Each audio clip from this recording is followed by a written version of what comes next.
අයිබෝවන් අද ඉඳලා අපි අලුත් කතිකාවක් ආරම්භ කරන්නට සූදානම් වන්නේ විශේෂයෙන්ම වර්තමානයේදී බොහෝ වෙලාවට අපි මුහුණ දී තිබෙනා වූ ගැටලුකාරී තත්ත්වයන් පිළිබඳව වැඩියෙන් අවධානය යොමු කරමින් වැඩියෙන් කතා බහට ලක් කරන අවස්ථාවන් ඕනතරම් අපිට දකින්නට ලැබෙනවා. හැබැයි බොහෝ කරුණු කාරණා කතා බහට ලක් කරනකොට වැඩි වශයෙන් එහි ඈඳී තිබෙන්නේ දේශපාලනික කරුණු කාරණා මුහුවෙච්ච ස්වරූපයක්. නමුත් අපි බලාපොරොත්තු වෙනවා අද ඉඳන් ආරම්භ කරන මේ අලුත් කතිකාවෙන් දේශපාලනයේ වියුක්ත වූ නමුත් සමාජයට ඉතාමත්ම තදින් බලපෑම් කරන වූ කාරණා පිළිබඳව මධ්‍යස්ථව ඉඳගෙන කතා බහ කරන්නට පුළුවන් වාතාවරණයක් හදාගන්නට. ඒ හින්දා තමයි අපි මේ නිවැරදි උත්තරේ තෝරා ගන්නට සූදානම් වන්නේ වර්තමානයේදී කතා බහ කරන බොහොමයක් ගැටලු වලට. ආරම්භ කරන්නට සූදානම් වන්නේ බහුවර්ණ. අපි අද සාකච්ඡා කරන්නේ කාත් එක්කද කියන කාරණය පිළිබඳව තව ටිකකින් මම ඔබ දැනුවත් කරන්නම්.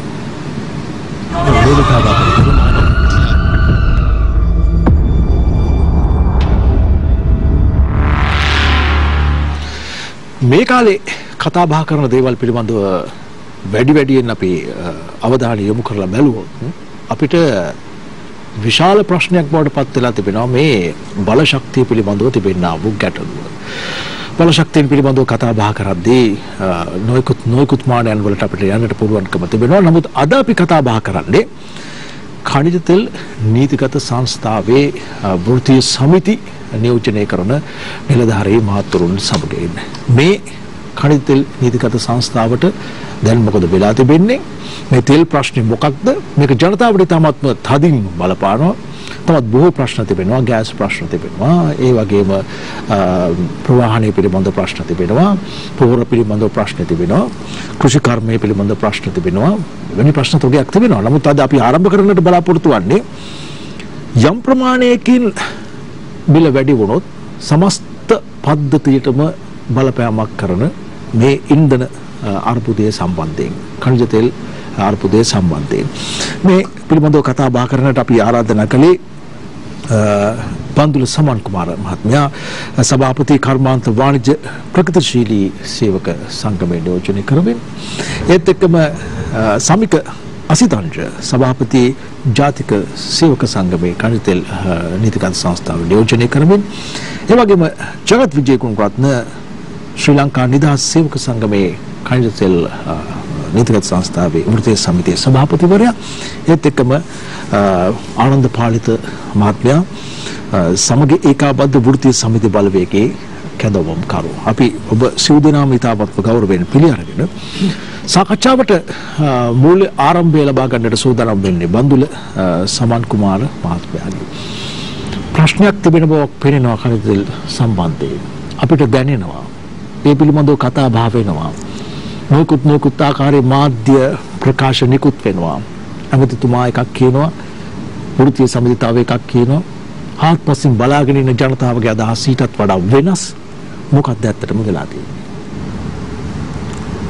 ඇත්තට මුලින්ම ඉසුතුන්ත වෙනවා මම හිතන්නේ සියත නාලිකාව මේ වගේ ප්‍රෝග්‍රෑම් එක මම හිතන්නේ අලුතෙන් පටන් අරගෙන මුලින්ම වර්තමානයේ තියෙන දැවැන්තම අර්බුදයේ විදිහට මේ බලශක්ති ක්ෂේත්‍රයේ තියෙන ඛනිජ තෙල් අර්බුදය පිළිබඳව කතා කරන්නට වර්තමානයේ ඛනිජ තෙල් සංස්ථාව ඛනිජ තෙල් ව්‍යාපාරය නියෝජනය කරන අපේ සහෝදරවරු විශේෂයෙන්ම අපේ සහෝදරවරු තුන්දෙනෙක් ඉන්නවා මමත් ඇතුළුව අපේ පාලිත සහෝදරයා අපේ ශාස්ත්‍රය නියෝජනය කරලා විශ්‍රාමගියත් එතුමා මේ ශාස්ත්‍රය නියෝජනය කරපු වෘත්ති සමිති සහෝදරයෙක් විදිහට අද දවසේ මේ වැදගත් සාකච්ඡාවට ආරාධනා කිරීම පිළිබඳව මම හිතන්නේ ඛනිජ තෙල් වෘත්ති සමිති ව්‍යාපාරයේ විදිහට අපි සියලු දෙනාම ස්තුතිවන්ත වෙනවා. ඇත්තටම සහෝදරයා කිව්වා වගේ මොකද වෙලා තියෙන්නේ කියන කාරණාව ගැන කතා කරොත් ඇත්තටම අපේ සංස්ථාවට මොකද වෙලා තියෙන්නේ කියන කතාව පොඩ්ඩක් කතා කරොත් හොඳයි කියලා මම මුලින්ම විශ්වාස කරනවා. ඒ මේ කතාව ඇත්තටම හරිම අනුවේදනීය කතාවක්.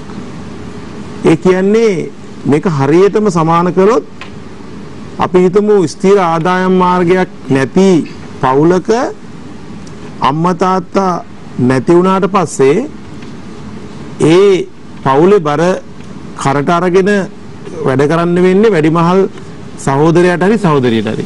අර ඉන්න සහෝදරවරුගේ.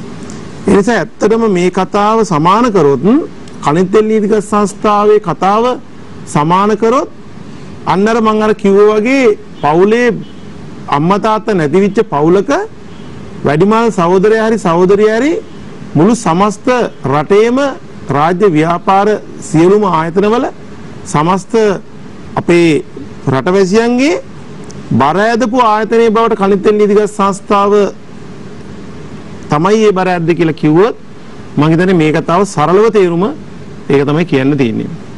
ඒ නිසා මේ කතාව ඇතුලේ ඇත්තටම ගත්තොත් මේක ෆිල්ම් එකකට එහෙම නැත්නම් ටෙලිඩ්‍රාමා එකකට එහෙම නැත්නම් නව කතාවකට අර අපි නිකන් කතා වස්තුවක් විදිහට ගත්තොත් ඇත්තට මේක කතා වස්තුවක්.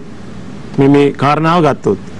ඒ නිසා මෙහෙම මේ ප්‍රශ්නේ මෙහෙමුනේ ඇයි කියලා කල්පනා කරලා බැලුවොත් ඇත්තටම අද වෙනකොට කණිතෙල් නීතිගත සංස්ථාව වර්තමානයේ දැවන්ත අර්බුදයක් තියෙනවා. ඒ කියන්නේ ඉන්ධන සපයා ගන්න බැරි අර්බුදයක් තියෙනවා. රටේ ඩොලර් අර්බුදයක් තියෙනවා. මේක මේ කාලවකවානුව තුළ ඇතිවෙච්ච සිද්ධියන්නේ. ඒ සිද්ධිය ඇති වෙන්න හේතුව මොකක්ද කියලා කාරණාව තමයි දැනගන්න ඕනේ. ඒ නිසා විශේෂයෙන්ම මේ ගැන සඳහන් කරොත් මම කැමති මේ සිද්ධිය ඇති වෙන්න ප්‍රධානම හේතුව තමයි අද වෙනකොට අපි ලංකා කණිතෙල් නීතිගත සංස්ථාව 2007 වසරේ සිට 2008 වසරේ සිට දැවැන්ත පාඩුවක් ලබනවා.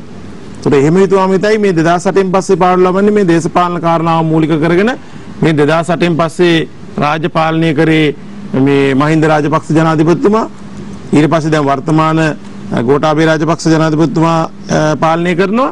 ඒතකොට සමාජලට පුද්ගලයෙකුට හිතෙන්න පුළුවන් ප්‍රවාසියන්ට හිතෙන්න පුළුවන් එතකොට මේ කාලේ පාඩු ලැබලා තියෙන්නේ 2008න් පස්සේ කියලා කිව්වහම මේ දේශපාලන කාරණා ඉස්සරහට දාන්න පුළුවන්. ඒ නිසා මම මේ 2008න් පස්සේ කියලා කිව්වේ ඇත්තරම 2006 වෙනකන් අපේ ලංකා කණිතෙල් නීතිගත සංස්ථාව ලැබපු පාඩුව පියවන්න මුදල් අමාත්‍යාංශයේ මහ බැංකුව කටයුතු කරා.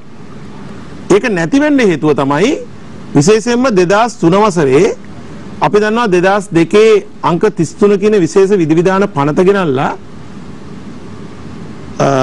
ලංකා කණිතෙල් නීතිගත සංස්ථාව ප්‍රතිව්‍යුහගත කරනවා. මේ ප්‍රතිව්‍යුහගත කරණය හරහා IOC සමාගම ලංකාවට එනවා. ඒතර IOC සමාගමට ලංකාවට එනවා. ඒ වගේම කරු ජයසූරිය අමාත්‍යවරයා විදිහට එතුමා අවුරුදු 20ක ලයිසන් එකක් දෙනවා මේ රටට ඉන්ධන ආනයනය කරන්න, බෙදා හරින්න, අලෙවි කරන්න. ඒතර ඒ හරහා IOC සමාගමට 1961 අංක 28 දරන පාර්ලිමේන්තු පනතින් සිරිමාව බණ්ඩාරනායක මැතිණිය ඒ වගේම TB ඊළඟරත්න මැතිතුමා ස්ථාපිත කරපු එදා ඒ බහුජාතික සමාගම් සතු වෙලා තිබ්බ මේ ව්‍යාපාරය අපේ ජනසතු ව්‍යාපාරයක් බවට පත් වෙනවා.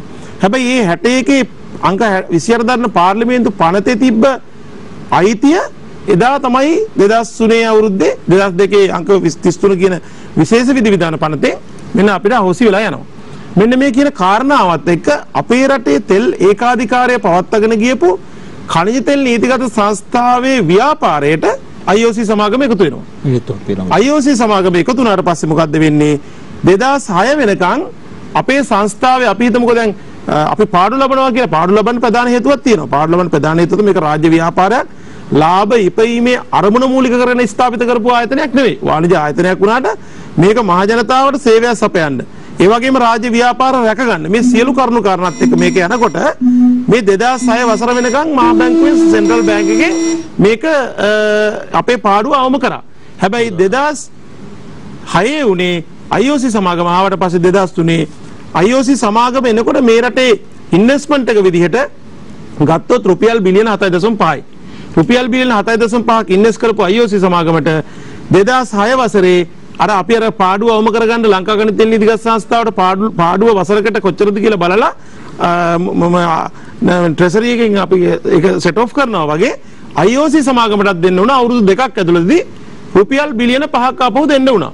උදේ කාලේ අවසානයි. එතකොට ඒකත් එක්ක තමයි මේ ලබන පාඩුව රජයක් විදියට මහා භාණ්ඩාගාරයේ විදියට දෙන්න තියෙන එක සෙට් ඔෆ් කරන එක නතර වුණේ IOC සමාගමට බිලියන 5ක් දෙන්න උනා නම් 7.5ක් ඉන්වෙස්ට් කරලා මේක වැඩක් නැති දෙයක් කියලා කල්පනා කරා. මේක දිගටම කරන්න ගියොත් IOC සමාගමට දැවැන්ත මුදලක් දෙන්න වෙනවා සහන මුදල් විදියට. ඒ නිසා අන්න එතනින් නතර කරලා දැම්මා. ඒ නතර කරලා දැම්මට පස්සේ තමයි 2008 ඉඳලා මේ වෙනකම් පාඩුව රුපියල් බිලියන 410කට වැඩි. ඒ නිසා මගේ කාලය අවසන් නිසා මම ඉදිරියේදී මේ පිළිබඳ සවිස්තරාත්මකව කරුණු ඉදිරිපත් කරන්න බලාපොරොත්තු වෙනවා. හොඳ අපි කතා බහ කරමින් සිටින්නේ අද ප්‍රථම බහුවර්ණ වැඩසටහනෙන් අපි හරි උත්තරේ තෝරා ගන්නට තමයි සූදානම් වන්නේ. ප්‍රශ්න පිළිබඳව කතා බහ කරනවා තමයි. ප්‍රශ්න පිළිබඳව ගොඩක් අය අවධානය යොමු කරනවා තමයි.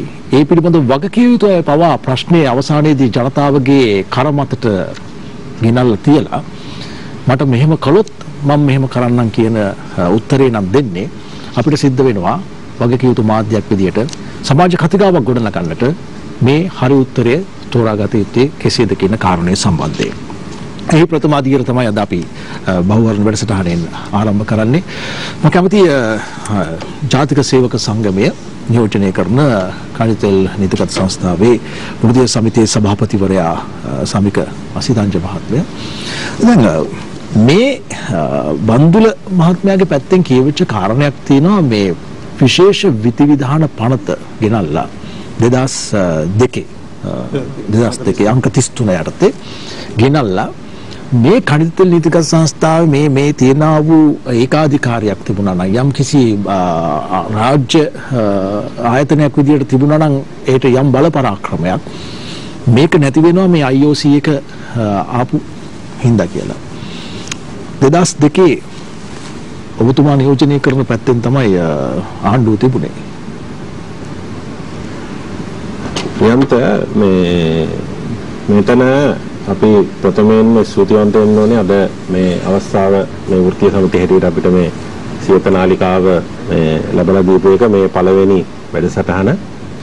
එතකොට මේ මෙතුමා කියපු දැන් ඔබතුමා අපෙන් මතු කරන ප්‍රශ්නේ තමයි මේ 2003 ඇයි මේ තිබිච්ච ඒකාධිකාරය නැති කළේ කියලා. මම ඔබතුමාට කියන්න ඕනේ එක කාරණාවක්.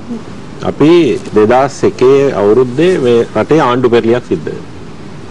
එතකොට මේ ආණ්ඩු පෙරලිය සිද්ධ වෙන වෙලාවේ ඔබතුමාලා දන්නවා මේ රටේ මහ ජනතාවත් මේ සියලු දෙනාම දන්නවා මෙතුමාලාත් දන්නවා අපි මිලියන 22000ක දැවැන්ත ණය බරකුත් එක්ක තමයි අපි khනිජ තෙල් නීතික සංස්ථාව පැවරෙන්නේ මේ ආණ්ඩු බලය වෙනස් වීමත් එක්ක එක්සත් ජාතික පක්ෂ රජයට බලය එන්නේ khනිජ තෙල් නීතික සංස්ථාව මිලියන 22000ක පාඩුවක් එක්ක.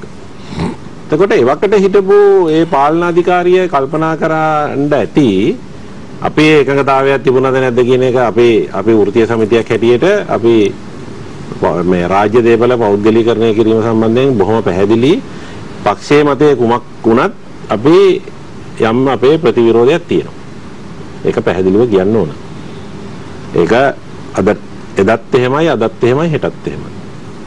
එතකොට අපි වෘත්තීය සමිතියක් හැටියට අපේ ඒකගතාවයක් නැති වුණත් රාජ්‍ය ප්‍රතිපත්තිය හැටියට රජය ඒ වෙලාවේ තීරණය කරා ඒ තිබිච්ච ණයබර ඒ වගේම එක පැත්තකින් තිබිච්ච යුද්ධය ඒක නිසා අසල්වැසි ඉන්දියාව සමග යම්කිසි රාජ්‍ය තාන්ත්‍රික ගනුදෙනුවක් කිරීමේ අභිලාෂයක් උඩ තමයි මේ දේ සිද්ධ වෙන්නේ. එතකොට ඒ හරහා මේ khනිජ නීතික සංස්ථාවේ තිබිච්ච ඒකාධිකාරය අවශ්‍ය වෙලා ඉන්දියානු තෙල් සමාගම ලංකාවේ සිල්ලර වෙළඳාමටත් ඇතුල් වෙනවා. ඊට අමතරව චීන වරාය ප්‍රදේශයේ තිබිච්ච තෙල් ටැංකි සංකීර්ණය අවුරුදු 35කට බදු පදනම මත උන්ට ක්‍රියාකරම් සඳහා බාර දෙනවා. එතකොට දැන් මේ මෙතුමා කිව්ව විදිහට මේ බලශක්ති අර්බුදය පටන් අරගෙන මේ khනිජ තෙල් නීතික සංස්ථාව මේ වගේ ණය බරකට ගියේ ඇයි කියන එක සම්බන්ධයෙන් එතුමට මම ඊළඟ වටවලදී උත්තරයක් දෙන්නම්. මේක ඒක දීර්ඝ වශයෙන් පැහැදිලි කරන්න ඕනේ. ඉතින් ඒක නිසා ඉන්දියානු තෙල් සමාගම මේ සබ්සිඩි එක ගෙවන්න වෙන නිසා මේ අපිට ගෙවෙන්නේ නැහැ කියන එක කතාව අපිට පිළිගන්න පුළුවන් කාරණාවක් නෙවෙයි. ඒක ඊට වැඩිය යම්කිසි මේ ක්‍රමවේදයක් සකස් කළ යුතුව තිබුණා. නමුත් ඊට එහා ගිය තව කාරණාවක් මෙතන තියෙනවා.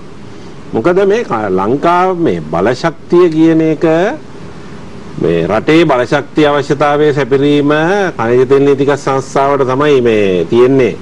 මේ පනතින් බලය පැවරලා මේ ඉන්ධන ආනයනය ගබඩාව ඔක්කොම පිරිපහදු කිරීම. ඒක සැබෑව.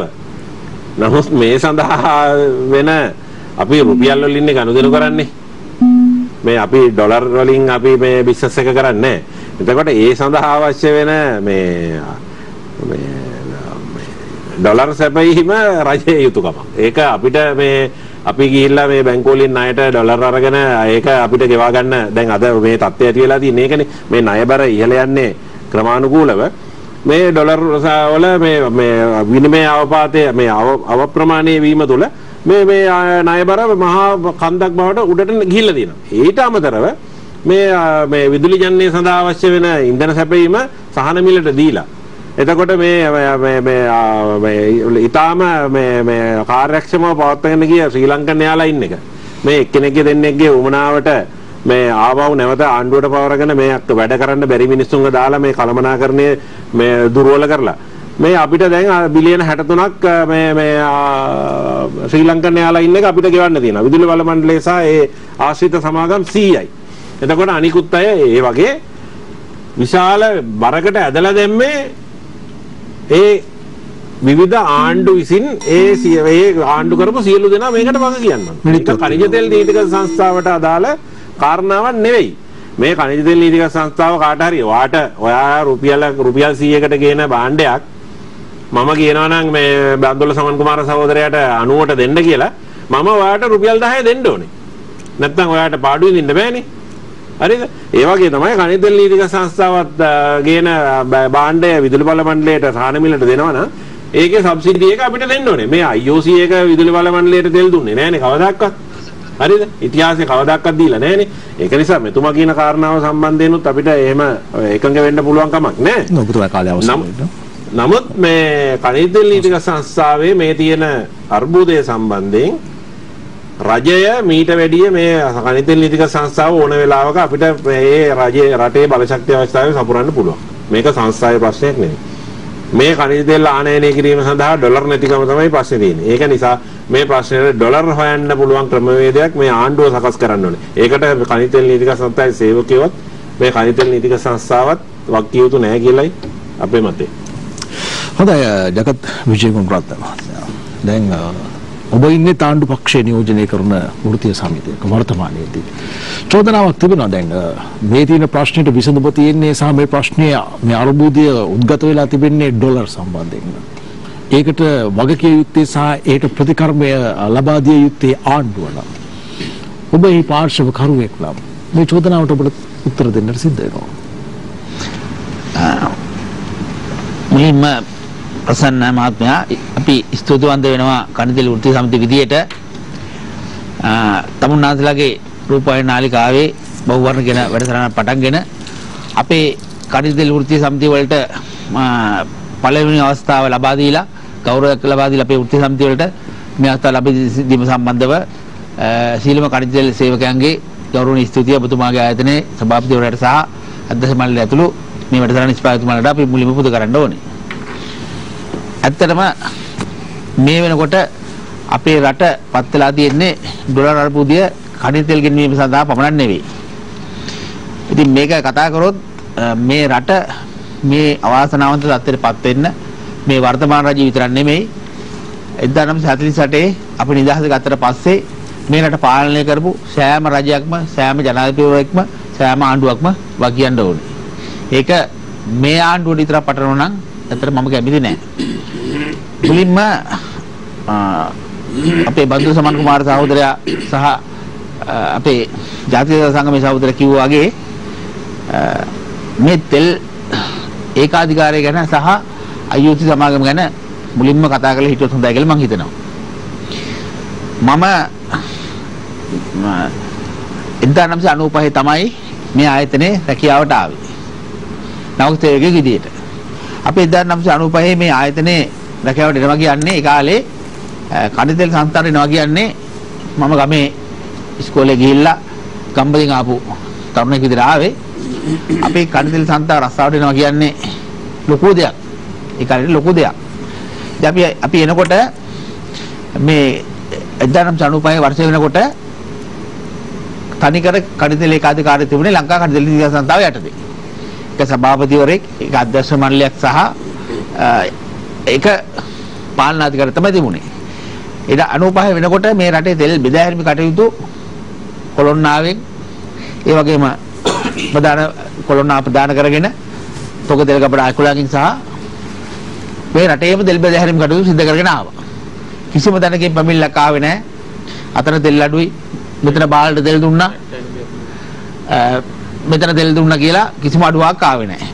එතකොට චීනවරාය ප්‍රදේශෙනුත් තිගුණාමලේ දැනට IOC එක බලාත්කාරයෙන් බහුවේ කාලේ අයිති කරන හිටපු චීනවරාය ප්‍රදේශෙනුත් ඉතාමත් සාර්ථකව අපේ කඩිත සංස්ථාවේ තොග තෙල් කපඩාවක් තියලා ඒ පළාත් වලට තෙල් බෙදා හැරියා.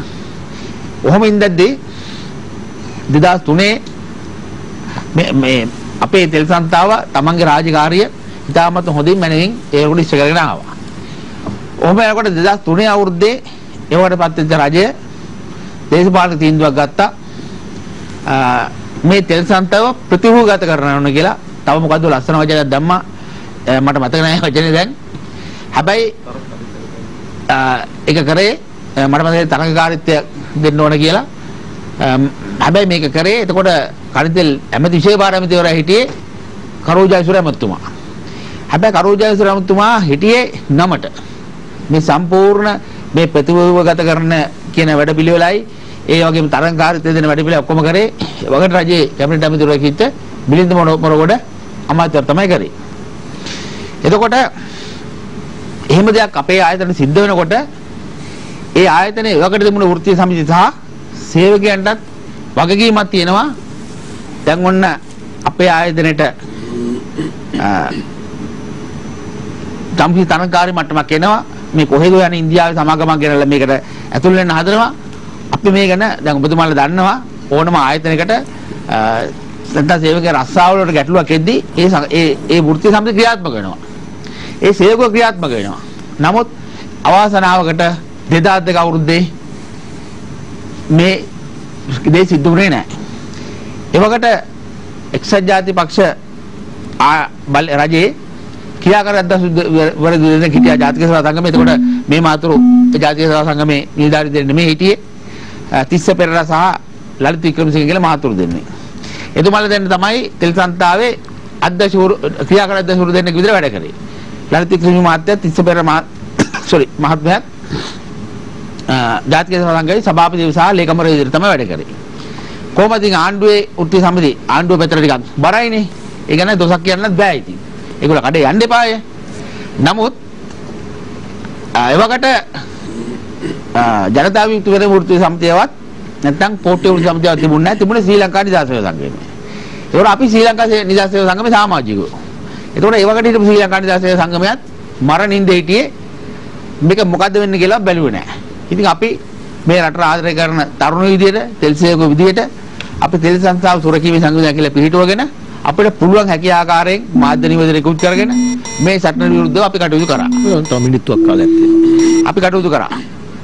නමුත් අපිට ඒක ප්‍රතිඵල ලබා ගන්න බැරි වුණා. අපි තෙල් IOC ගුසුම බණ්ඩාරනගර සම්මන් ශාලාවේ අස්සම් කරද්දී අපි අන්තිමට පාළුත් දෙනා හිටියේ. අපි මිනි පෙට්ටියක් අරගෙන මල් වඩම් අරගෙන උපත 1962 විපත 2003 කියලා ගහගෙන අපි පිකටින් කරද්දී අපේ සහායට තෙල් සංස්ථාවේ සේවකෝ එදා ආවේ නැහැ. මොකද ඔවුන්ට බලේ හිටි වෘත්තීය සමිතිය බය කරා උඹලා යන්න එපා ඔලු පරනවා ගහනවා කකුල් කඩනවා අඩු කඩනවා. ඊළඟට විපක්ෂයේ හිටපු වෘත්තීය සමිතියත් සද්ද නැතුව හිටියා උඹලා ගියොත් උඹලගේ රස්සාවල වලට අපි වගේ යන්නේ නැහැ කියලා එදෙගොල්ලා සහෝදර වගේ ආලු මිත්‍රයෙක් හිටියා. මම අද කනගාටු වෙනවා එදා 2003 අපේ තෙල් සංස්ථාව සේවකෝ මේ අර්බුදය තේරුම් අරගෙන මේ වෙන්න යන මහා විනාශය තේරුම් අරගෙන එළියට බැස්සනම් තමන්ගේ වෘත්තීය සමිති වගකීම් ඉටු කරා නම් අද මේ IOC කියන සමාගම ලංකාවේ නැහැ කියලා මට තේරෙනවා. ඒ ඇත්තටම මේක තෙල් සේවකයන් වෙච්ච වරදක් වගේම එවකට හිටපු ආණ්ඩුව ඉතිහාසයේ කවදාවත් නිවැරදි කරන්න බැරි මහා අපරාධයක් මේ බලශක්ති ආණ්ඩුව සහ මේ ලංකාව වගේ පොඩි රටකට කරලා කරේ. ඇත්තටම අපේ වගේ පොඩි රටකට මේ කනිස් තෙල් ටික බෙදලා හරින්න ලොකු සමාගම් විශාල සමාගම් අවශ්‍ය වෙන්නේ නැහැ. තෙල් සංතාවට ඉතාමත් මොහොතින් ඒක කරන්න පුළුවන්. හොඳයි අපි කතා බහ කරමින් සිටින්නේ මේ වර්තමානයේ ඛනිජ තෙල් අර්බුදය පිළිබඳව කණිත තෙල් නීතිගත සංස්ථාව මුහුණ දී තිබෙනා වූ ගැටලුකාරී තත්ත්වය පිළිබඳව එම ආයතන නියෝජනය කරන වෘත්තීය සමිති සමාජිකයන් සමගින් ආනන්ද පාලිත මහත්මයා ජ්‍යෙෂ්ඨතම වෘත්තීය සමිති නායකයෙක් වගේම හොඳ සටන්කරුවෙක් මේ ආයතනය තුලත් ඉන්න ජ්‍යෙෂ්ඨෙක් මම හිතන්නේ කේවිච්ච පරිදි විශ්‍රාමිකයත් ආයතනත් එක්ක සම්බන්ධතාවයක් තියෙන කෙනෙක්. ඇයි ඇත්තටම දැන් ඔබතුමන්ගේ නියෝජනය කරන වර්තමානයේ සමගීකාබද්ධ වෘත්තීය සමිති බලවේගය කියලා කිව්වට ඔබ දෙදෙනාම ජාතික සේවක සංගම නියෝජනය කරමින් හිටපු අය. ඇයි IOC සමාගම වගේ එකක් ගෙනාවේ මෙච්චර හොඳට කරගෙන ගියා කියලා කියනවා නම් හොඳට වැඩේ වුණා කියලාත් කියනවා නම් මොකක්ද ආයෙ දෙන්න තියෙන තරඟකාරීත්වය?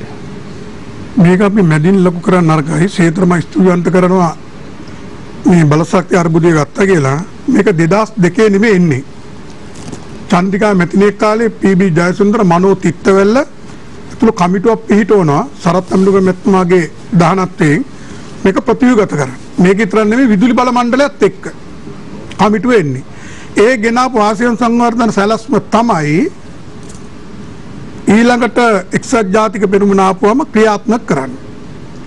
හැබැයි මතක තියාගන්න ඒක ගෙනාවේයි චන්ද්‍රිකා මැතිණිය. තෙල් සංස්ථාව හොඳට කරා නම් දැඩි ගැටලුව කරා. මොකද අපි 1978 ජූලි මාසෙ ඉඳලා සේවකෙ හිටි කිසි අවුරුද්දක් නැතුව වැටුප් ගත්ත සේවකයෝ. අපේ කවුන්ටර් වහන්න වුණා අත්තිකාරම ගෙවන. එදා වේල ටෝස් තත්ත්වයට ගියා තෙල් සංස්ථාව. අතිකාල කැප්පුවා ඒ කාර්ය මහා වෙලාවක් නෙමෙයි.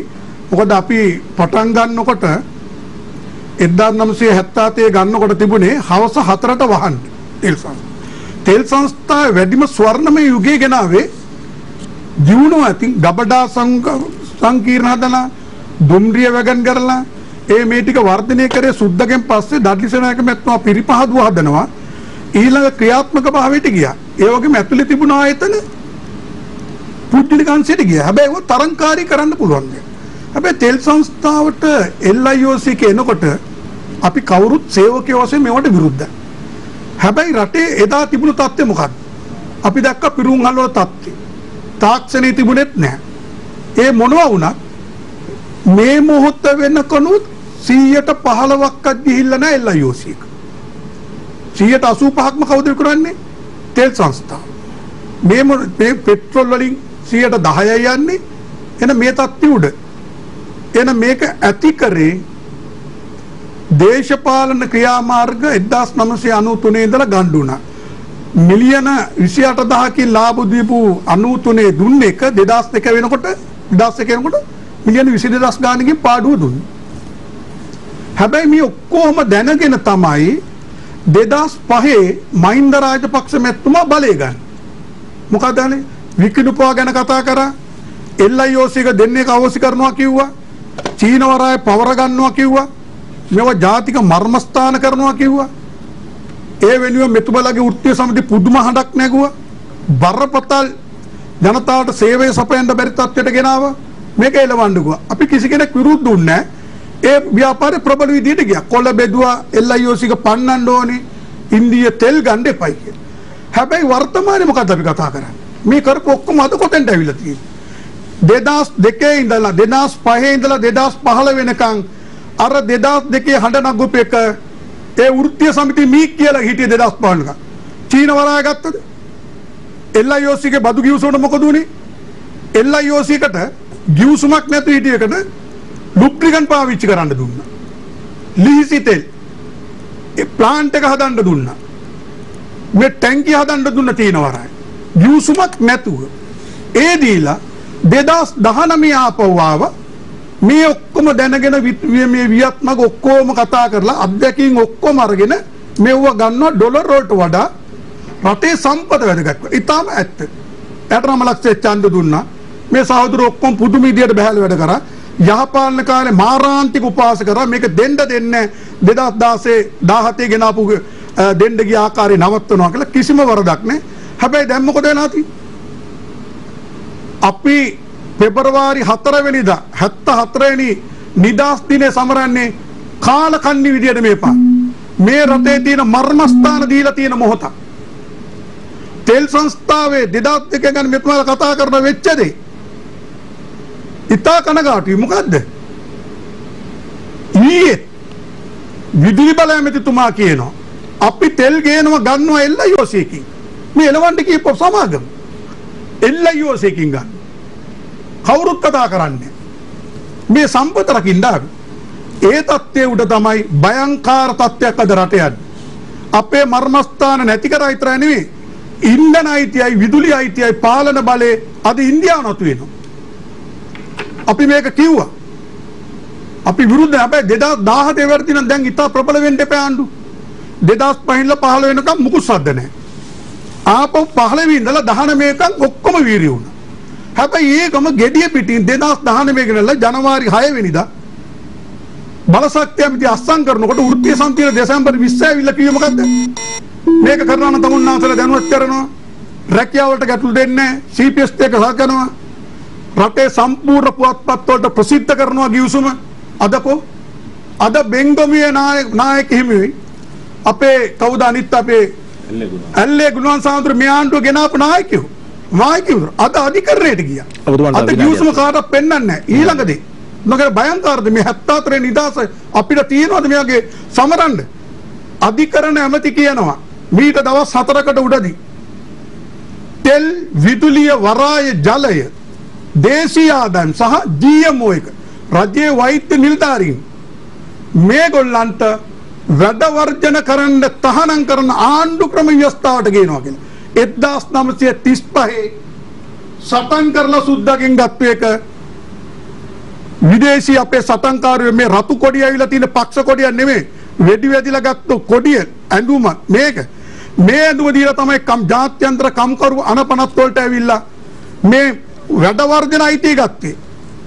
ආණ්ඩු 100 ලෝකයේ 100 දෙවෙනි රටට ඇවිල්ලා තියෙන දූෂික රාජ්‍ය වලට මේ තෙල් සේවකයා හින්දාද විදුලි බල මණ්ඩල සේවකයා හින්දාද මේ ජල සම්පත් හින්දාද දේශීය ආදායම් හින්දාද වෛද්‍යවරු හින්දාද අද මේ කාටද කියන්නේ හොර රහසේ විකුණලා ඒකටත් අධිකරණයට යන හින්දා සමුන්නාතර හොඳට මතක තියාගන්න මේ නවත්තන්නේ නැහැ අධිකරණ ක්‍රියාමාර්ගය මේ වගේ මාධ්‍ය වලින් එළියට ගෙනියන්න බැරිලු වහන්න පත්‍ර වලට ලියන්නේ ආණ්ඩු ක්‍රම ව්‍යවස්ථාවකට ඇතුළත් කරොත් මෙවන් නීති විරෝධී කියලා කිසිම තැනකට යන්න බෑ. මොකද දැන් අධිකරණයට අනේකත් නවත්තන්න සීළු දේ බේරලා දෙන්න ආපු ජාතික සම්පත් සුරකින්න ආපු ආණ්ඩුව අද සීළු දේ විකිණීම සඳහා ආණ්ඩු ක්‍රම ව්‍යවස්ථාවට ඇතුළත් කරන්න අධිකරණ ඇමති ගේනවා.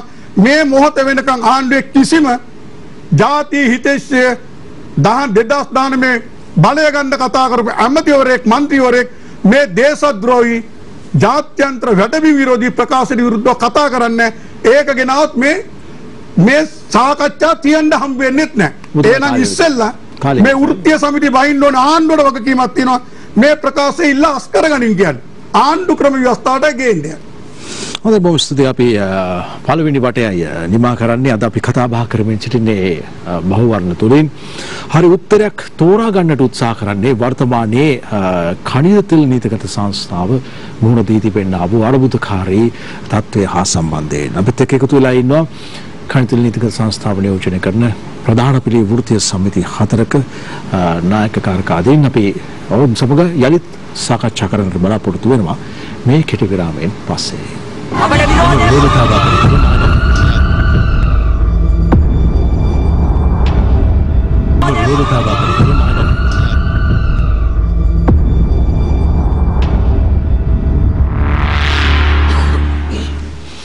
අපි අද බහුවර්ණ ප්‍රථම වැඩසටහනින් කතා බහ කරමින් සිටින්නේ වර්තමානයේ අපේ ඛනිජ තෙල් නීතිගත සංස්ථාව මුහුණ දී තිබෙනා වූ ගැටලුකාරී තත්ත්වේ නැත්නම් මේ අර්බුදය මේ හා සම්බන්ධයෙන් අපි මොනවද කරන්නට අවශ්‍ය? මොකද මේක අපිට බලාගෙන ඉන්න පුළුවන් තත්ත්වයක් නොවේ. රටක් විදියට අරගෙන බැලුවොත් අපි මේ බල ශක්තිය මත විශේෂයෙන්ම ඛනිජ තෙල් මත යැපෙනවා බොහෝ නිෂ්පාදන ක්‍රියාවලින් සඳහා. ඒ නිසා අපි මේක විසඳගත යුතුයි. නැත්නම් මේකට යම් යෝජනාවක් නැත්නම් යෝජනාවලියක් ඉදිරිපත් කළ යුතුයි. මොකද්ද අපි ඛනිජ තෙල් නීතිගත සංස්ථාවේ මේ අර්බුදයට ගේන විසඳුම නැත්නම් යෝජනාව කියන කාරණය. මම කැමතියි බන්දුල සමන් කුමාර මහත්මයාගෙන් දෙවෙනි වටේ ආරම්භ කරන්න. දෙවෙනි වටේ අපි යම් ප්‍රශ්න කිරීමක් හෝ පැහැදිලි කර ගැනීමක් කරන්න අවශ්‍ය නම් ඒ සඳහා කාලය ලබා දෙන්නට සූදානමක් තිබෙනවා. නමුත් එය බොහෝ වෙලාවට ප්‍රශ්න කිරීමක් හෝ පැහැදිලි කිරීමක් පමණක්ම කරගන්නවා නම් අපිට ලේසි කතිකාවේ ඉස්සරහට ගෙනියන්නට. ඔබතුමාට ඔබතුමන් අහන්න තියෙන්නේ දැන් දේශපාලනික වශයෙන් අපි හැමතිස්සෙම මේ කරුණු කාරණා සම්බන්ධයෙන් කතා කරනකොට බොහෝ වෙලාවට විරුද්ධව ඇඟිල්ල දික් කර ගන්නවා. දේශපාලනික කරුණු කාරණාවලදී නම් ඒක ප්‍රශ්නයක් නෑ. මොකද ප්‍රතිවිරුද්ධව දේශපාලනය කරනකොට කවුරුත් බලාපොරොත්තු වෙන ජයග්‍රහණය කරන්න. නමුත් මට හිතෙනවා මගේ පෞද්ගලික මතය අරගෙන බැලුවොත් බන්දුල මහත්මයා ඔබ සිවුදනාම නියෝජනය කරන එකම ආයතනයක්. මේ ආයතනය රටට වටින ආයතනයක්. මේ ආයතනයේ ලාභ පාඩු රටේ ජනතාවට දරා ගන්නට සිද්ධ වෙනවා. බොහෝ ශේෂ්ත්‍රයන් වලින්. ඇයි මේ ප්‍රශ්නය පිළිබඳව එකම තැනකට අවිලා කතා කරන්න නැත්තේ? ඇත්තටම ප්‍රසන්න සහෝදරයා දැන් මම නියෝජනය කරන මගේ පොදු ජන පෙරමුණ නියෝජනය කරන පුරුෂ සමිතියක පැහැදිලිවම දන්නවනේ. ප්‍රථම ශ්‍රී ලංකා නිදහස් පක්ෂය ඒ වගේම ජාතික සේවක සංගමයේ සමගි වේගයේ අපිට දේශපාලනයක් තියෙනවා මේ රටේ සියලු පුරවැසියන්ට දේශපාලනය කිරීමේ අයිතිය ආණ්ඩුක්‍රම ව්‍යවස්ථාවෙම ලබා දීලා තියෙනවා. අපි දේශපාලන කාරණාව ඉස්මතු කරගෙන මේ ව්‍යාපාරය ඇතුලේ මේ මාතෘකාව යටතේ මම හිතන්නේ මම මේකයි මුලින්ම කිව්වේ අඩු වැඩි වශයෙන් කවුරුත් වැරදි කරලා තියෙනවා. හොඳ කරලත් තියෙනවා වැරදි කරලත් තියෙනවා. දැන් පාලි සහෝදරයෙක් කිව්වා වගේ ඩැලි සිරිසේන ප්‍රතිතුමා මේ හැදුවා පිළිපාදුව ඩැලි සේනානායක මැතිතුමා. ඒක අපි පිළිගන්නවා. ඒ වගේම සිරිමාව බණ්ඩාරනායක මැතිණිය ප්‍රගතිශීලී ව්‍යාපාර නියෝජනය කරපු මේ සංස්ථාව ඇති කරා. ඊට පස්සේ එක එක කාලවකවානු තුලදී දැන් උදාහරණයක් විදිහට ගත්තාම මුතුරාජල පර්යන්තයේ දැන් 1995 ත්‍රස්තවාදීන් ප්‍රහාරයක් කෙල්ල කරාට පස්සේ අපිට දැවැන්ත අරුබුදයක් වුණා මේ කණිත් තෙල් බෙදාහැරීම පිළිබඳ ප්‍රශ්නයක්. ඒ වෙලාවේ හිටපු මේ රත්නත් ඇමතුමා අමාත්‍යවරයා විදිහට මුතුරාජල පර්යන්තයේ මම හිතන්නේ දැන් මුතුරාජලින් තමයි හරියට කොළොන්නාව සහ මුතුරාජල සමානව බෙදාහැරීම කටයුතු කරනවා. ඒ පර්යන්තය නිර්මාණය කරා. ඒ වගේම සපුගස්කන්ධ පර්යන්තය නිර්මාණය කරා බෙදාහැරීම පද්ධතිය. අර තොගතෙල් 11 ගබඩා 11ට අමතරව මේ වගේ දැවැන්ත වැඩ කොටස් කරපු කාලවකවානු තියෙනවා. ඒ වගේම අවාසනාවන්තකමකට මහින්ද රාජපක්ෂ ජනාධිපතිතුමා 2010 වසරේදී පිරිපහදු නවීකරණය කිරීමේ ව්‍යාපෘතිය මුල්ගල තියලා ඒ ආර්ථික සම්බාධ කිරන්ට දැම්මට පස්සේ ඒක අපිට ස්ථාපිත කරගන්න බැරි වුණා. මෙන්න මේ කියන අඩු වැඩි වශයෙන් හොඳ නරක දෙකම මේ කාලවකවානු වලදී අපේ ජගත් සහෝදරයෙක් කිව්වා වගේ අත්විචාරයෙන් පස්සේ මේක කරලා තියෙනවා. හැබැයි ඒක ඇතුලේ අපි ඒ කරපු කාලවකවානු වල අපි චෝදනා කරන්නේ එක්සත් ජාතික පක්ෂය මේ දේශපාලනික වශයෙන් බංකොලොත් කරන්නවත් එහෙම එකකට නෙවෙයි. අපි නියෝජනය කරන කාලය ඇතුළතදී දැන් මේ කාලය ඇතුළත අපි ඉස්සරහට කතා කරමු ත්‍රිකුණාමලයේ තෙල් ටැංකි සංකීර්ණයේ බජු දීම් පිළිබඳ ප්‍රශ්නයක් අපිට තියෙනවා. ඒ වගේම අපේ පනතේ තියෙන ප්‍රතිපාදන නැතුව විදුලි බල මණ්ඩලයට ඉන්ධන ආනයනය කරන්න කැබිනට් එකෙන් ලබා දීලා තියෙන අවසරය පිළිබඳව අපි ඒක ගැන කතා කරනවා. අපි ඒකට විරුද්ධයි. ඒක දෙන්න අයිතියක් නැහැ. ඒක අපි වෙනම කතා කරමු. කැබිනට් එකට බලයක් නැහැ. මොකද 1961 අංක 28 දන්න පාර්ලිමේන්තු පනතෙන් තිබුණ ඒ ප්‍රතිපාදනය 2002 අංක 33 කියන විශේෂ විධිවිධාන පනතෙන් අවුරුදු දෙකකට සීමා කරා. ඒ පනත අහෝසි වුණා. දැන් නැවත කැබිනට් එකටවත් 1961 අංක 28 පනත තියෙන බලතල ගන්න බෑ. ඒක දේශපාලනික වශයෙන් මේ අපේ ආණ්ඩුවෙන් කරා නම් ඒක වැරදි. අපි ඒක පෙනී සිටිනවා. එහෙම අපි කියන්නේ ඇත්තරම මේ පෙට්‍රෝලියම් එකට මොකද නේ කියන කාරණාව කතා කරමු කියන්නේ මම එකයි මම නිතරම කියන්නේ දේශපාලනික තොරව අඩු වැඩි වශයෙන් අපි චෝදනා කරගමු. ඒක ප්‍රශ්නයක් නෑ. හැබැයි මේ චෝදනා කරන්නේ පොඩි දෙයක් තියෙනවා. ඔය කියන ඔක්කොම හරි. ඒක කැබිනට් එකට නෙමෙයි බලශක්තිය ඇමති එකඟතාවය දුන්නා කියලා ජනමාධ්‍ය ඇමති කිව්වා පනතට පරිබාහිරු.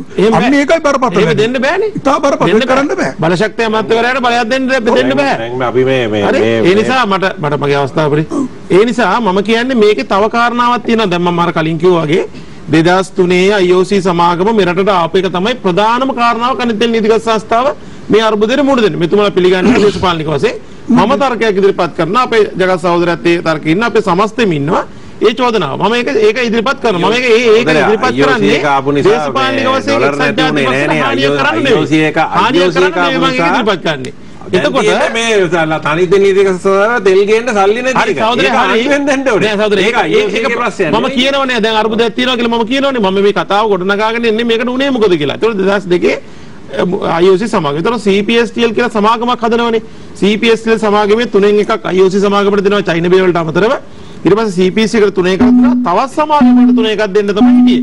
හැබැයි ඒ වෙලාවේ ඉදපු අපේ සියලු උත්සව සමිතිය එකතු වෙලා ඒක නැති කරලා ඒ තුනෙන් එකේ කොටස නැවත වතාවක් මහින්ද රාජපක්ෂ ජනාධිපතිතුමා තමයි 2009 ලංකා කණිත් තෙල් නීතිගත සංස්ථාවට ලබා දෙන්නේ. එතකොට CPSTL ආයතනේ තුනෙන් දෙකක කොටසක් CPC ආයතනට පැවරෙනවා. තියෙනවා.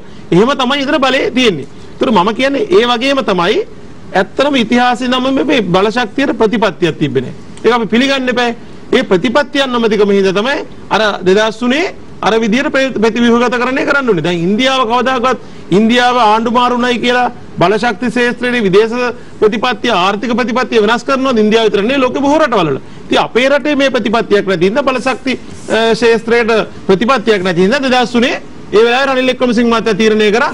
හැබැයි අමතක කරන්න එපා 2002 අවුරුද්දේ රුපියල් මිලියන 12500ක් ලාභ ලැබපු සංස්ථාව තමයි 2003 විකුණන්නේ පෞද්ගලීකරණය කරන්නේ. පාඩු ලබලා නම් කමන්නේ. ඒ නිසා තමයි මම කියන්නේ ඒ වගේම තමයි ප්‍රතිපත්තියක් නැති හින්දා තමයි 2002 අවුරුද්දේ අපේ තිබ්බ ප්‍රධානම ආදායම් මාර්ග අපි ලබන ආදායම් මාර්ග අපි හිතමුකෝ දැන් අපි දැන් විකුණන්නේ බල ශක්ති ශාස්ත්‍රයට අපි බල ශක්තිය නිෂ්පාදනය කරන්න දෙනවා ඉන්ධන දෙනවා මහ ජනතාවට ඉන්ධන සපයනවා මේ දෙකම අඩුවට දීලා තමයි මේ පාඩු ලබන්නේ. ඒතකොට මේ පාඩු ලබන එක අඩුම තරමින් අවම කරගන්න තිබ්බ තැන තමයි බංකරින්. ඒක නැවතෙල් අංශය 2002 අවුරුද්දේ නැවතෙල් අංශය පෞද්ගලීකරණය කරනවා. එතකොට අමතක කරන්න එපා. එතකොට අවුරුද්දකට ඩොලර් මිලියන 50කට 60ක් අතර ප්‍රමාණයක් අවුරුද්දකට 2002 අවුරුද්දේ ඩොලර් මිලියන 60කට ආසන්න ප්‍රමාණයක් අපි ආදායම් ලැබපු තැනක් තමයි රුපියල් බිලියන 1.2කට පෞද්ගලීකරණය කරන්නේ. ඒකට මතක 2007 නඩු තීන්දුව. සහෝදරයා ඒක වෙනම කාරණාවක්. නෑ වෙනම නෙමෙයි. වෙනම කාරණාවක්. නෑ විකුණුපු දෙයක් බලවත් කරන්නයි ඡන්දය ගත්තේ. ඒක වැරදි. අධිකරණය දුන්නා. නඩු තීන්දුව දුන්නේ පස්සේ නඩු තීන්දුව දෙන්න හේතුව උනේ විකුණපු හින්දානේ. අපි කියන්නේ මේ විකුණපු දේ වැරදි කිව්වට පස්සේ ඒක ගන්න එපා. වැරදි කියලා. එන්න රක්ෂණ තන්ත්‍ර මොකද උනේ? රක්ෂණ තන්ත්‍ර පීඩෙව්වා. හරි ඒ වෙලාවේ ලංකා කණිත් තෙල් නීතිගත සංස්ථාව ඉදිරිපත් වුණාද ඒ වෙලාවේ? මොකද ඉදිරිපත්? හරි අපේද කවුද බලේ? පාලු සහෝදරයා කවුද බලේ? මොකටද මේ හිතන්නකෝ. අවුරුද්දකට ඩොලර් ඩොලර් මිලියන 60ක් ආදායම් ලැබපු තැන රුපියල් බිලියන 1.2කට විකුණන්නේ මොකටද කියන්නකෝ එන විකුණපු එක නීති විරෝධී කියලා අධිකරණයේ කිව්වනම් නා නඩු ගියේ කවුද? අද තිබ්බනම් ප්‍රසන්න සහෝදරයා මම තර්ක කරනවා අද තිබ්බනම් ඩොලර් මිලියන 1000ක් උපදවා ගන්න තිබ්බ අපිට මේ බංකරි ව්‍යාපාරේ. අන්න ඒක තමයි අපි කියන්නේ මේ සියලු දේවල් අධිකරණ වලට බිඳුවා මේක දේශපාලන කෝණකින් බලන්න එපා. චෝදනා කරන්නේ දේශපාලන කෝණකින් නෙවෙයි. අධිකරණ තීන්දුව ලොක්කා. ශ්‍රේෂ්ඨාධිකරණය මිලාඩු කරන්න කිව්වා. ඒකත් පයින් ගියා. ඇත්තටම අපි එදා අධිකරණ අපි ඒකවත් තුලා නම් අපිට නැවතලන්ද ගන්න දෙමුණා. සමික මේ බ්ලූ බෙන්ඩල ගන්න දෙමුණා. සමික මම ඒක ලොකු නෑ. ඒකට 8 දෙනෙකුට දීලා. ගත්තා ඔබතුමාගේ චයින බේට දුන්නා. පොඩ්ඩක් ඉන්නකෝ. IOC ඔබතුමායි කාලේ ගන්න. දැන් ඔබතුමා කියන කතාව අපි පිළිගන්නවා. මේක අපි මෙතනට එනකොටම කිව්වා පක්ෂයේ ප්‍රතිපත්තිය මොක වුණත් අපි මේ විකුණුපු එක සම්බන්ධයෙන් විරුද්ධයි. හරිද? මේ පාලිත සහෝදරයයි මමයි 2005 2004 තමුන්නාන්සලාගේ ආණ්ඩුව බලයටපත් වුණාම ජාතික සේවක සංගමයට අපි දුන්නා සුද්ධයක්. ඒකට මූලික උනේ මේ පාලිත සහෝදරයයි මමයි. හරිද? අපිට බරපතල ප්‍රශ්න ආවා. හරිද? අපි පක්ෂයේ මතය මොක වුණත් අපි එදා තීරණය කරා ඒ සියලු වෘත්තීය සමිතිය එක්ක හිටගන්න මේකට විරුද්ධව. එතකොට තමුන්නාන්සලා ඒ වෙලාවේ කෑකෝ ගහලා මේවා කරලා අර තුනෙන් එකක් විකුණන්න තිබිච්ච ඉතුරු මේ තුන්වෙනි පාර්ශවයේ තුනෙන් එක මහා භාණ්ඩාගාරයේ සතුව තිබුණා. ඒක කණිත් තෙල් නීතික සංස්ථාවට පවර දුන්නා. අපිත් ඒ වේදිකාවේ අපිත් හිටගත්තා. ඒ ඔක්කොම ඇත්ත. මහින්ද රාජපක්ෂ ජනාධිපතිතුමා කාලේ. 2009 ඒක ඇත්ත. හරිද? අපි ඒක පිළිගන්නවා. අපි ඒක හොඳයි. එතකොට ඒ වගේම තමයි තමුන්නාන්සලාගේ දැන් ඉන්න ජල සම්පාදන අමාත්‍යතුමා වාසුදේව නානායක්කාර මැතිතුමා ගිහලා දැම්ම නඩුවක්. මොකේදද? රක්ෂණ සංස්ථාව මේ වෝටර්ස් එජ් ආයතනය සහ මේ කණිත නීතික සහ LMS එක මේ පෞද්ගලීකරණය කිරීම සම්බන්ධයෙන්. එතකොට ශ්‍රේෂ්ඨාධිකරණයේ පැහැදිලි තීන්දුවක් දුන්නා සරත්දෙන් සිල්ලා මැතිතුමා එවකට හිටපු අග්‍රවිනිශ්චයකාරතුමා ඇතුළු ඒ විනිශ්චයකාර මණ්ඩලය කිව්වා වහාම මේක රජය සතු කරා. එතකොට තමුන්නාන්සේලාගේ ආණ්ඩුව බලයේ හිටියේ. එතකොට වෝටර්ස් එජ් එක ඒ රජය සතු වුණා. රක්ෂණ සංස්ථාව රජය සතු වුණා. නමුත් කනිතෙල් නීතිගත සංස්ථාවට අයිතිලා තියෙන LMS එක පමණක් මේ ඔයිල් බැංක් කියලා එකක් හදලා වරායයි මේ ඇතුළු වෙනම මේ කම්පැනියක් හදලා ඒක එතනට තල්ලු කරා. ඒක අපිට දුන්නේ නැහැ. සංස්ථාවට නැති වුන්නේ නැහැ නේ බලේ. සංස්ථාවට මේ බංකරින් එක නැති වුන්නේ නැහැ නේ.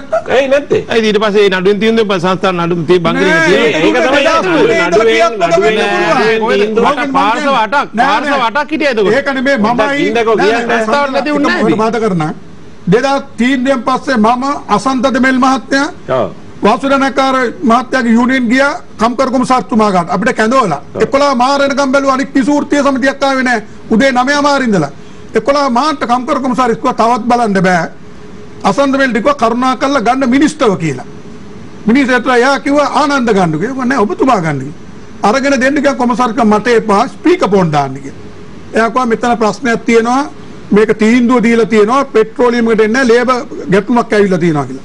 අමෙතුතුමා කීප තාම ජීවිතුන් අතර ඉන්න මම මේ බය නැතුව කියන්නේ. අසන්න මෙලොත් හිටියා. එකපාරට මොකද්ද කියේ පෞසිය මෙතුමා? ඒක මම මේක ඉල්ලුවා. ඒක ඉහලින් දුන්නේ නැහැ. අපිට දෙන්න බෑයි කිව්වා. මොකද මේ ඉඩම ප්‍රශ්නයක් කියනවා. ඕවා බොරු තමයි. ඒක දෙන්න යනවා වරායට බැංකු කරන්න යනවා. ඒක ජාතික අපරාධයක්. පැහැදිලිව ඒක කිව්වා. අසන්දමෙල් මහත්තයා තාම ඩියුටුන් අතර පෞසි මහත්තයා ඩියුටුන් අතර අපි වාසුදේව මහත්තයා කර නීතිරියාවේ මේක දුන්නේ නැහැ එතකොට ඒ වගකීම හරි නඩුවකින් හරි තීරණය ආවනේ විකුණනනේ මෙහෙම ඉතින් කොහෙද දුන්නේ ඒ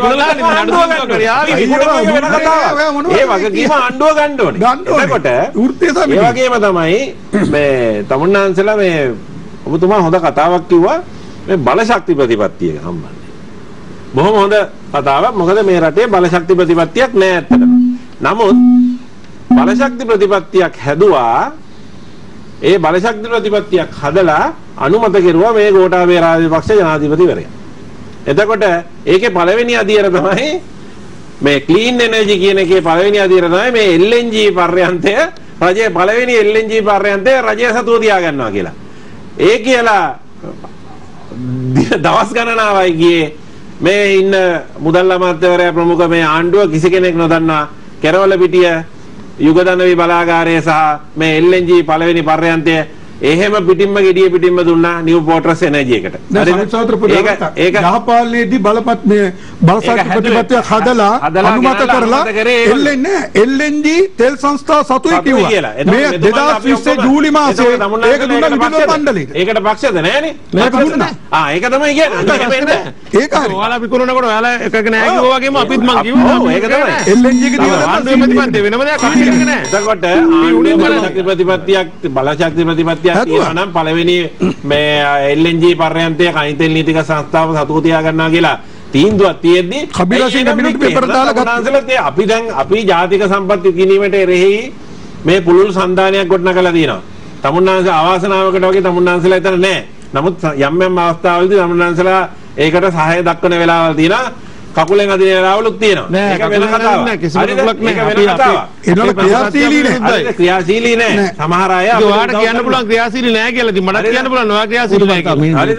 දැන් බලයකට ඒක නිසා බලශක්ති ප්‍රතිපත්තියක් තියෙනවා නම් ඒ බලශක්ති ප්‍රතිපත්තිය ක්‍රියාත්මක කරන්න අපි පැහැදිලිව වෙලා අපි LNG දැන් තමුන්නාන්සේ දන්නා අපේ ප්‍රධාන කාර්යාලයේ 4 වෙනි තට්ටුවේ LNG කාර්යාලය තියෙනවා. නමුත් LNG වැඩ කරන්නේ කවුද? New Fortress Energy. New Fortress Energy එක තමයි ලංකාවේ LNG පර්යන්තේ තියෙන්නේ. ඉතින් ඒකට අපිට එකඟ වෙන්න බෑ. තමුන්නාන්සලට එකඟ වෙන්න බෑනේ. එහෙමනම් මේ සම්බන්ධයෙන් විරෝධය පළ කරන්න අපිත් එක්ක එකතු වෙන්න ඕනේ. හරිද? හොඳයි. අපි කතාවට කුණුසුම් වීගෙන යනවා මේ තත්ත්වය කොහොම නමුත් මම හිතන්නේ විසඳාගත යුතුම ප්‍රශ්නයක් බවට පත් වී තිබෙන නිසා තමයි මේ අපි මේක අද අපේ වැඩසටහනේ පළවෙනිම කතිකාව බවටත් නැත්නම් තේමාව බවටත් මාතෘකාව බවට පත් කරගත්තේ. ජගත් මහත්මයා දැන් මේ ප්‍රතිපත්තියක් පිළිබඳව කතා බහ කරනවානේ. බලශක්ති ප්‍රතිපත්තියක් නැහැ. ඕනෑම දෙයකට ප්‍රතිපත්තියක් තියෙන්නට අවශ්‍යයි.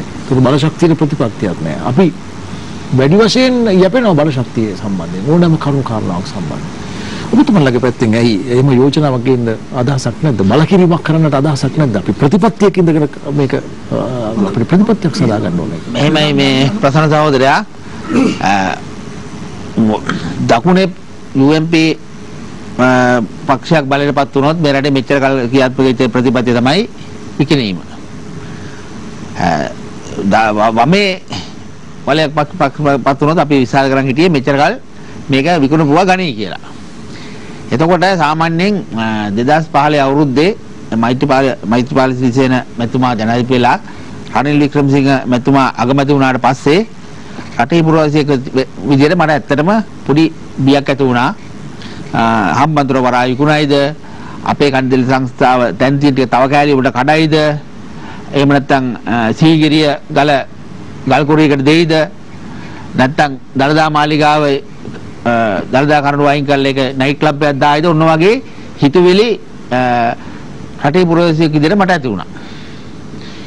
අපි එදා හම්බන්තොට වරාය විකුණද්දී දැනට පාර්ලිමේන්තුවේ සිට මැති අමරුත් එක්ක ඒකට විරුද්ධව අපි හම්බන්තොට ගිහිල්ලා අපිට එළවෙලව ගහද්දි වතුර පාරවල් ගහද්දි කඳුළු ගෑස් ගහද්දි මම පොල් ගහක් බදාගෙන තමයි හිටියේ. ඒකට කවර වෙන්නේ. ඉඳලා අපි කොළඹට සරප්පු සපතුන් නැතුව ආවා. එදා අපි හිතාගත්තා මේගොල්ල තව ටික කලක් හිටියොත් හම්බන්තොට වරාය විතරක් නෙවෙයි ඉතුරු ටිකත් විකුණාගෙන කයි අපිට රටකොත් නැති කියලා හිතලා තමයි අපි වත්මන් රජයේ බලයටපත් කරන්න එහෙම නැත්නම් පොට්ටුව පක්ෂය හදලා පොට්ටුව බලයටපත් කරන්න වත්මන් අධිකාර ජනාධිපතිතුමා බලයටපත් කරන්න අපි සුවිශාල කාර්යභාරයක් ඉෂ්ට සිද්ධ කරේ. රටට අපේ ආයතන වලට යමක් වෙයි කියලා හිතාගෙන. හැබැයි අද වෙනකොට අපේ බලාපොරොත්තු බිඳවැටමින් තියෙන තත්ත්වයක් විදිහට මම රජයේ වෘත්ති සමිතියක් විදිහට ප්‍රකාශ කරන්න ඕනේ. බිඳ වැටෙමින් තියනවා නෙමෙයි ජගත් මහත්තයා බිඳ වැටෙමින් ඉවරයි. නමුත් දැන් මම ඔයාට එහෙම කියන්න පුළුවන් අපි කියලා බිඳ වැටෙමින් තියනවා කියලා. මම මොකද වැටිලා ඉවරයිනේ. දැන් මම ගොඩ ගන්නවා. ඒක ගොඩ ගන්නවා. දැන් මොකද මේ අපි ගමු මේ රටට අපේ ඕනම රටක තියෙනවා රටේ ජාතික සම්පත් කියලා දෙයක් තියෙනවානේ. ඒතර මේ ඉන්දියන් මේ තීගුණාමලේ චීන වරාය තෙල් ටැංක් සංකීර්ණය වෘත්තීය සමිතියක් විදිහට අපි දකින්නේ මේ රටේ ජාතික සම්පතක් විදිහට. එතකොට ඕක 2003 අවුරුද්දේ එක්සත් ජාතික පක්ෂ රජය අයුරු සමාගමට දීලා ඉන්දියාව මේ රට ඇතුළට වැද්දගෙන මේ ජාතික සම්පත නැති කරගත්තා. එතකොට ඊට පස්සේ ජනාධිපතිවරු කීප දෙනෙක් චන්දිකා බණ්ඩාර කුමාරතුංග මැතිණිය මහින්ද රාජපක්ෂ ජනාධිපතිතුමා මෛත්‍රීපාල සිරිසේන ජනාධිපතිතුමා ඇතුළු කීප දෙනෙක් මේ රට පාලනය කරා ආණ්ඩු කීපයක්. මේ හැම ආණ්ඩුවකින්ම බැලුවා මේක ඉන්දියාවට දෙන්න හෝ වෙනත් රටකට දෙන්න උත්සාහ ගත්තා. හැබැයි අපි වෘත්තීය සමිතියේ වෙලාවේ පක්ෂ ભેද වෘත්තීය සමිති ભેදෙන් තොරව ගිහිල්ලා කරුණු පැහැදිලි කරලා මේක කරන්න එපා මෙහෙම කරමු යෝජනා කරලා අපිට පුළුවන් වුණා වළක්ව ගන්න. චන්දිකා බණ්ඩාර කුමාරතුංග මැතිණියත් මේක ලොකුට අත දිව්වේ නැහැ. මහින්ද රාජපක්ෂ කොහෙත්ම කරත් දිව්වේ නැහැ. සාමාන්‍ය අත තිබ්බේ නැහැ, විසඳුවේ නැහැ. අර නියපොත්තෙන් කඩන්න තියෙන දේ අර පොරොම්ම කපලා දැම්මා. ඊට පස්සේ මොකද මහින්ද රාජපක්ෂ ඊට ජනාධිපතිතුමාට සාමාන්‍ය තෙල් සේවකයන්ගේ ලොකු ගෞරවයක් ආදරයක් තියෙනවා. මොකද එතුමා 2007 අවුරුද්දේ මේ රටේ ජනාධිපතිවරයෙක් විදිහට ඉඳද්දී අපේ වෘත්ති සමිතිය ඉල්ලීම පිට තුනෙන් එකේ භාණ්ඩාගාර තිබුණු කොටස තෙල් සංස්ථාවට ශක්තිමත් කරා. ඒ වගේම තෙල් සේවකයන්ගේ පැටි මාදී නොයෙකුත් ගැටලු දෙද්දී අපි ගිහිල්ලා සාකච්ඡා කරාම අපිට සාධාරණ විසඳුම් දුන්නා. ඒ නිසා තෙල් සේවකයන්ට මහින්ද රාජපක්ෂ හිටපු ජනාධිපතිතුමා ගැන ලොකු ගෞරවයක් ආදරයක් තියෙනවා කියලා මම මෙයාට කියන්නේ. ඒ කාලේ උනේ එතුමාගේ වැරද්ද නෙමෙයි. ඔබතුමාලාගේ වෘත්තීය සමිති ප්‍රබල ජනාධිපතිතුමාට එදා මහින්ද මැතිතුමාට කිව්වා නම් එයා නොකරන නායකයෙක් නෙමෙයි. හැබැයි එයාට එදා ආණ්ඩුවේ වෘත්තීය සමිතිය ඔලුගෙඩි වැඩි වචනයක් ගිහී ලෝක අයින් කරන්න කිව්වේ නේද ගිවිසුම ගැන. ඒකයි ලොකුම වරේ. කොහොමද සහෝදර දැන් මෙහෙම පිළිගන්නවනේ ඒක පිළිගන්නවනේ මහින්ද රාජපක්ෂ ජනාධිපතිතුමා ඒ ජාතික සම්පත් තුනේ පෙනී සිටියා කියලා ඒක නෑ ඔයා කියන්නේ පෙනී සිටු මේක කරන්න දුන්නේ නෑ වෘත්තීය සමිතිය. නෑ මොකද නෑ අපිට මහින්ද මැතිතුමාත් එක්ක ප්‍රශ්න නෑ. අද කියන්නේ ඔබතුමාලා ගෙලින් හිටියා නම් අදත් මගේ කාලේ දෙන්න. අදත් ඔබතුමාලා ඉන්න ගෙලින්. දැන් කොහොම හරි දැන් මෙහෙම ඇවිල්ලා අපිට කොහොම හරි මේ ගිය අවුරුද්දේ අන්තිම වෙනකන් අපිට මේ ඉන්දියන් අයෝ තැංගි ටික බේරගෙන ඉන්න අපිට වෘත්ති සමිතිවල හැකියාව ලැබුණා. අපි ඉන්නක අපේ වෘත්ති සමිතිවල හයියක්. කොහොම හරි අපිට වැඩ වර්ජන එකක් දෙයක් කරන්න තුණා. අපේ සහෝදරයන්ට උසාවිය යන්න තුණා, පොලිසිය යන්න තුණා, තාමත් නඩු තියෙනවා. ඒක වෙනම කතා කරන්න ඕන කාරණයක්. එහෙම වලට බේර ගන්න පුළුවන් වුණා. නමුත් ඊට පස්සේ අපි හිතුවා ගෝඨාභය රාජපක්ෂ මැතිතුමා මේ රටේ ජනාධිපති වුණාට පස්සේ විශේෂයෙන්ම සුදු වතින් සැරසෙන අපේ උදේ ගම්මන්පිල ඇමතිතුමා මේ අපේ ආයතනයේ බාහිර ඇමතිවරයෙක් විතර පත් වුණාට පස්සේ අපි හිතුවා මේක ඉතාමත් හොඳින් දියුණු කරලා ගන්නේ කියලා. නමුත් මේ IOC ටැංකිය ටික අපි වෘත්තීය සමිතියක් විදිහට කවදාකවත් මේක දෙන්න එපා කියලා අපි කෑ ගැහුවේ නැහැ. මොකද ප්‍රසන්න ටැංකිය ටික දි รา පත් වෙගෙන යනකොට ඒක මොකක් හරි ඵලදායී දෙයකට අපි යොදා ගන්න ඕනේ. අපි අර සමහර වෘත්තීය සමිති වගේ මේක දෙන්න එපා මේක තියාගන්න ඕනේ කියලා මේ මතේ කවදාකවත් ශ්‍රී ලංකා නිදහස් සංගමයේ හිටියේ නැහැ. එතකොට අපි විශේෂ භාර ඇමතිතුමාට යෝජනාවක් කරා මේ ටැංකිය ටික ඉන්දියන් IOC සමාගමට දෙනවා නම් අපි වෘත්තීය සමිතියක් විදිහට ඉතාමත් රටට ඵලදායී යෝජනා කිහිපයක් ඉදිරිපත් කරා. මේ යෝජනාවල මොකද ඉන්දියාව කියන්නේ ලෝකේ බලවත් රටක්. අපි නිකන් බොරුවට මේ මීඩියා වල කයිය ගහලා මේ වේදිකා ගන්න කෑ ගහලා ඉන්දියාවත් එක්ක අපිට හැප්පෙන්න බෑ. අපි ඒක දැක තේරුම් ගන්න එපාය. අපි අපේ රටක් විදිහට උග්‍ර මුල්‍ය අර්බුදයක ගිල්ලා ඉන්න වෙලාවක්. උදේට තමයි මිනිත්තුවක් වෙන. එතකොට අපි විශේෂ භාර ඇමතිතුමා ඉල්ලීමක් කරා මේ තෙල් ටැංකි සංකීර්ණය IOC සමාගමට දෙනවා නම් ඒක රටේ ආර්ථිකයට ඵලදායී විදිහට දෙන්න කියලා. මොකද අපේ රටේ විදේශ සංචිත ප්‍රමාණය ඩොලර් බිලියන 2ක්වත් නැති වුණාට ඉන්දියාවේ විදේශ සංචිත ප්‍රමාණය ඩොලර් බිලියන 634ක විතර තියෙනවා. ඒ කියන්නේ ඉන්දියාව හොඳ ආර්ථික තත්ත්වයක් තියෙන රටක්. ඒතර මේ ත්‍රිකුණාමලය ඉන්දියාවට වැදගත් වෙන්නේ මේ තෙල් කපලා කරන්න නෙවෙයි. භූගෝලීය දේශපාලන වශයෙන් ඉන්දියාවට ඉතාමත් වැදගත් මේ ත්‍රිකුණාමලය තෙල් ටැංකි සංකීර්ණ තියෙන ප්‍රදේශය සහ ත්‍රිකුණාමල වරාය. එතකොට ඉන්දියන් රජය මේක ඔවුන්ගේ මොන සම්පතක් හරි යොදලා ඔවුන් මේකට අයිති කර ගන්න උත්සාහ කරනවා. අපි ඇමතුමාට කිව්ව කාරණා වලින් අපි කිව්වා මේක නිකන් දෙන්න එපා. ඉන්දියාවට හෝ IOC එකට දෙනවා නම් අඩුම ගානේ ඩොලර් බිලියනක්වත් මේ රටේ ඩොලර් පස්සේ නිසුමක් විදිහට මේ රජෙන් ලබා ගන්න කියලා. ඒත් ඇමතුමා කියනවා මම දුන්නා මම කොඩිය දානවා කියලා සිංහ කොඩිය ත්‍රිකුණාමලේ. නමුත් මේ ගිවිසුම අනුව අපිට ලැබෙන්නේ ඩොලර් මිලියන 500ක් තෙල් ගන්න. හැබැයි ඒ ඩොලර් මිලියන 500ත් අපි නැවත ණයක් විදියට පොලියත් එක ගෙවන්න ඕනේ. ඒ නිසා මේ කොඩිය උස්වනවා කියලා ගහපු ගිවිසුම මේ රටටවත් තෙල් සේවකයන්ටවත් මේ සමාජයටවත් සත පහක වැඩක් නැති ගිවිසුමක් විදියට මම ප්‍රකාශ කරනවා. මොකද අතිගරු ජනාධිපතිතුමාවත් කැබිනට් මණ්ඩලයවත් පාර්ලිමේන්තුවත් හරියට දැනුවත් කර නොකර ගහපු ගිවිසුමක් විදියට මම රටේ පුරවැසියෙක් විදියට තෙල් සංස්ථා වෘත්ති සමිති නායකයෙක් විදියට දකිනවා.